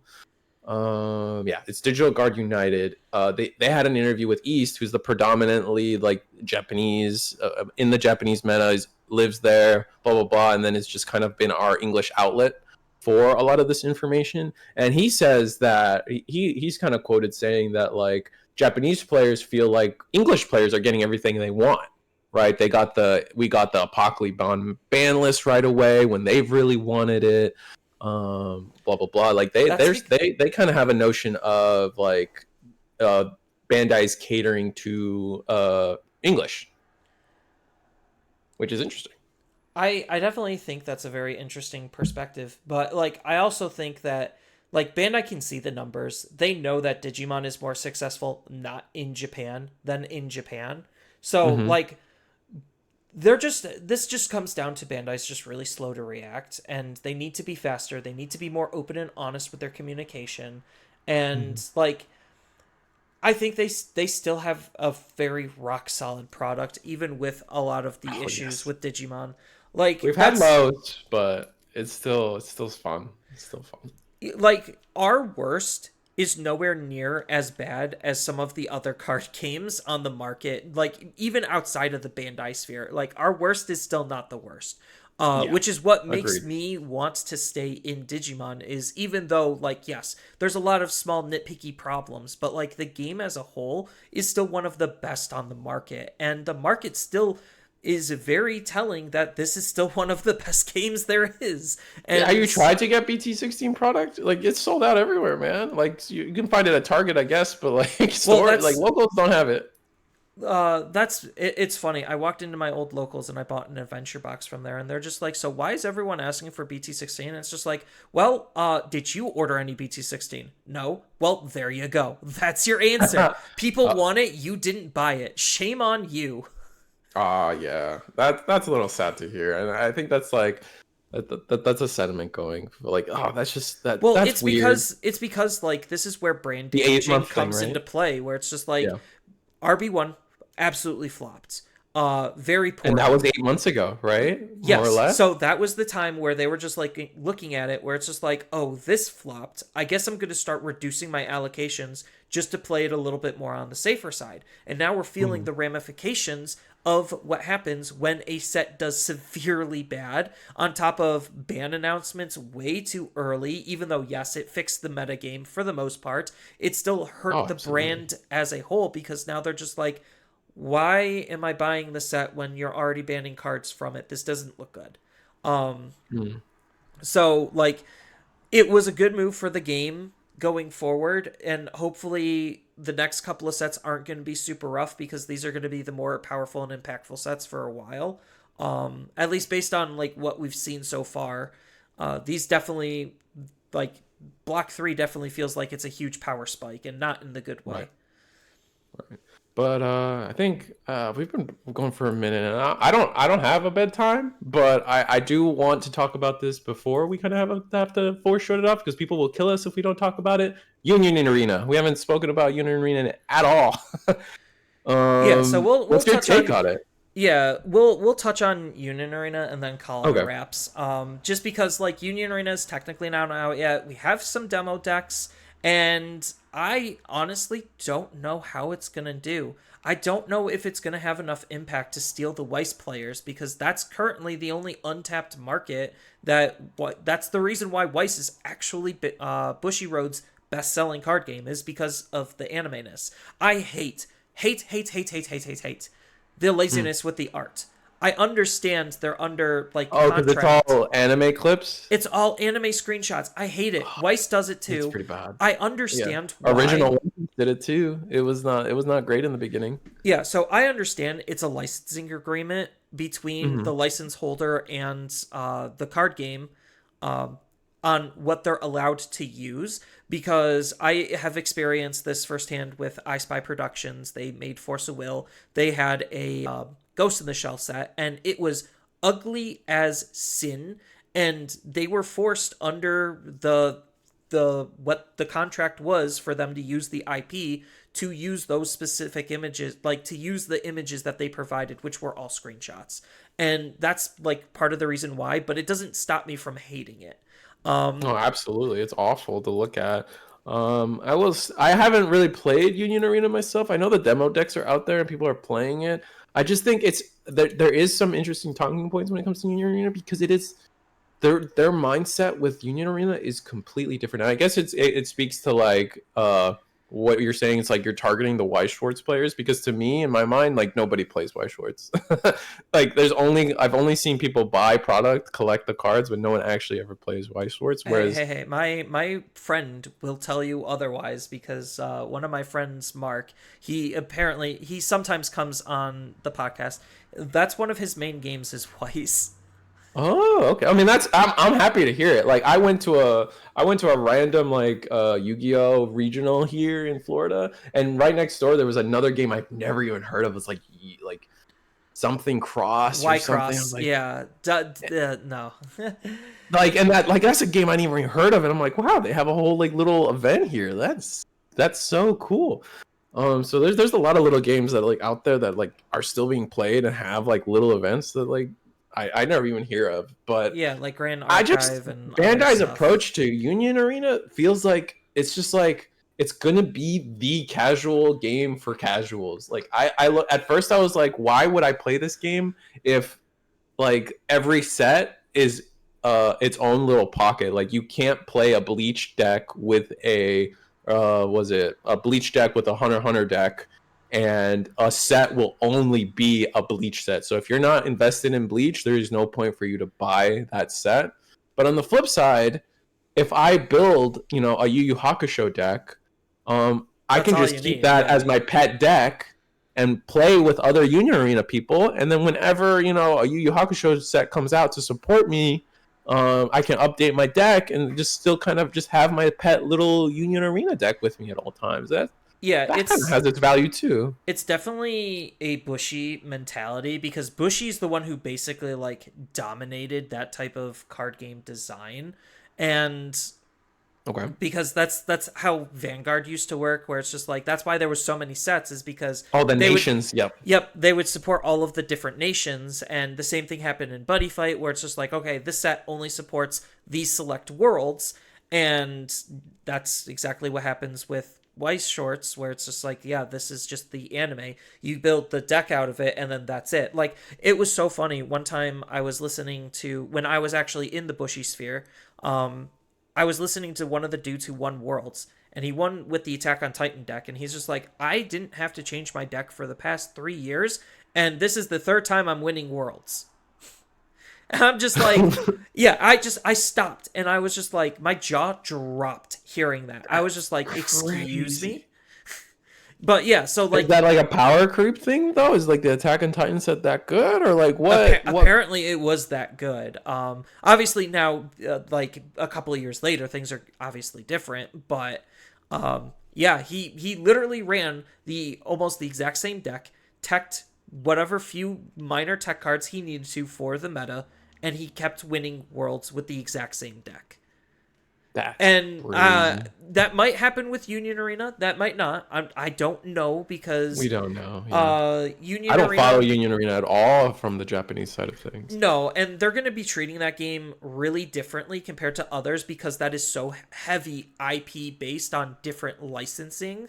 So, like, Hmm. maybe they'll have the English exclusive stuff, maybe they'll have Japanese exclusive stuff. Who knows what actually is going to happen? But the thing with Union Arena that seems like what their goal is that parity between Japan and English, because most of the IPs that they're going for are IPs that they already can kind of control very easily. Oh yeah, absolutely. That's why. Yeah, that's why we're not seeing like Naruto, for example, right? We're not. There'll eventually be a Naruto Oh, there because will. Okay. yeah, because they've tried a couple of different approaches at a Naruto card game, so maybe Union Arena will be like an output to try again. With like, here's a Naruto set, then here's a Boruto set, and then I maybe just they'll have something else, or they'll I have just like feel Boruto like Blue Ocean maybe or it's just whatever. like maybe it's just like because of how Digimon is, like when you like Digimon as a franchise for a card game, and it kind of translates to Pokemon too. It's like I can't get enough of a Metal Garurumon and different Metal Garurumon cards. In One Piece, my mindset is like, oh, this is another Luffy. It's another Nami, and for some reason, that's way more boring to me. When theoretically it's the same thing. Do you have that same feeling too, or Kinda. no? Like I kinda do. It's just like whenever I see a Metal Garurumon, it puts a smile on my face. But whenever I see another like Sanji, I'm just like whatever. It's just Sanji. I don't care.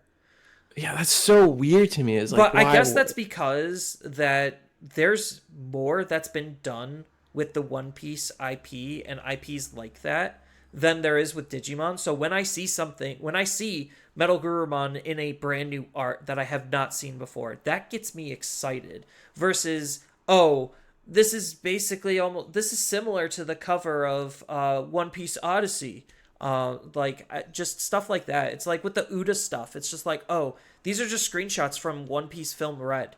Like, Right, right. how can I care about that? Or like, okay, sure, it's Uda again. Oh, you're doing Uda again in a different Hmm. color? Wow, how original. Like, there's just not enough. There's a lot of characters, but there's not a lot of characters. Like, in Dragon Ball has it even worse because there's actually less characters in Dragon Ball. Um, Yeah. Oh man, that's a whole thing with Dragon Ball. I don't care. Like yeah, Dragon Ball for me as a franchise. I mean, this is not even card games anymore. But like Dragon Ball for me ended after the Cell Saga. Anything after Cell Saga just like wasn't other than Super Saiyan 4 because that Super Saiyan 4 is sick as anything. But yes, Dragon Ball like it's just power creep. Oh my god, I don't even want to get into it. But I don't like Dragon Ball. Yeah, but I guess it is just like IP overload versus not IP overload. And that's why I think like Union Arena could end up doing well because they would be selecting. I mean, we already know technically, as far as the Japanese stuff, we already know like 8 sets ahead. So we're Yeah, very I far think we're getting Yu behind. Yu Hakusho soon. Is why I mentioned it, right? Like Yeah, they've like got they Full got Metal as Blue Lock. well. Yeah, they got Blue Lock. Like there's just a lot of like fanfare. They're targeting not necessarily the same type of demographic that Weiss does because Weiss obviously is more like, hey, we're targeting waifus because Mm, waifus sell. Where Union Arena is basically the boy version of it, where it's just like we're targeting young male protagonists because protagonists sell. So right. like they're targeting the Which is kid. weird because like they're not even a leader. They're not a leader game, right? They're just like this is Hunter x Hunter. There is no like I'm going to play my Tanjiro deck. There is no I'm going to play my Ichigo deck.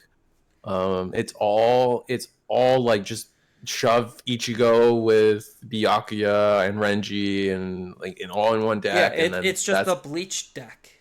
yeah. That's such a weird shift because Wife Schwartz is the same way. There's no leaders in Wife Schwartz as well, right? Correct. There is no leaders in Weiss Schwartz. It is literally just like there's two different ways that you could approach Weiss Schwartz. Most people Mm-hmm. just play it the standard traditional way because that's the more supported format. Mm-hmm. But there is a format where like you can like there is like an expanded version of Weiss Schwartz, but most players don't really do that. Oh, I see. Yeah, but it is going to be very interesting to see what Union Arena does and how that is going to impact the rest of the Bandai sphere because that's another Bandai card game that is now being supported. It does feel like it's going to be on the more casual side based on what I've been reading and the IPs that they're choosing. So maybe that's going to be actually eating out of the DigiPie because That's possible. yeah, I don't know. It's too hard to tell on its overall impact because we can't gauge what happened in Japan because Japan It already flopped has in it. Japan, right? Yeah, And but now it's coming back or something. That's like what I hear. right. Like they had some really good designs and they made the game more interesting and maybe they're going to try to fix what went wrong in Japan for us and they're releasing it differently compared to Japan versus us. So like there's just a lot of like differences that they've learned from their mistakes, which is like it gives me hope for Digimon that hey, they can learn from their mistakes. They do sometimes listen to the community and all we like the sentiment that I kind of just want to end on is all we want to do is just play Digimon. That's it. Yeah. It's not hard. It's not rocket science. Just let us play Digimon. That's it. Yeah. That's it. That's really what it comes down Make to. promos not stupid. Make the game not stupid. Give us events too. That'd Yeah, be nice. give us the events and the outlet to play, and that's all we're looking for. Mm-hmm. So, yeah, I think that's a good way to end things on That's a good, yeah. No, I like a that. nice little It's bow on fun. this. Mm-hmm. So, thank you, Risu, for coming out and being the co-host for this extra long episode. I'm okay with this being extra long because you're an extra special guest. Oh, thank you. I need more people to I appreciate the selling of me and my name, but I need more people to humble me is really what I need. Yeah, so Just go. You at least can start with people knowing where to find you. So where can people actually find you to subscribe yeah, and just follow you? I'm Reese's, yeah, just Reese's the Squirrel. YouTube, my I guess my hashtag in YouTube is at Risu underscore, and then I have a little bit of a Twitter, not really. That's at Treehouse Risu. Those are my two main places. I technically have a Twitch, but we won't talk about that. Just yeah, just Reese's the Squirrel, not the VTuber. That's a very important distinction that I have to make, unfortunately. But yeah, just find me or just go to eggman.events.com. I run the Digimon section, so it's great. Yeah. So I want to take this time to thank everyone for listening, especially to the end of this extra special long episode of the Digitalks podcast. If you enjoyed this episode and want to help support the podcast, you already know what to do with all the social media doodads. And I will want to thank everyone again because without you, this isn't really possible. And we will see you next time.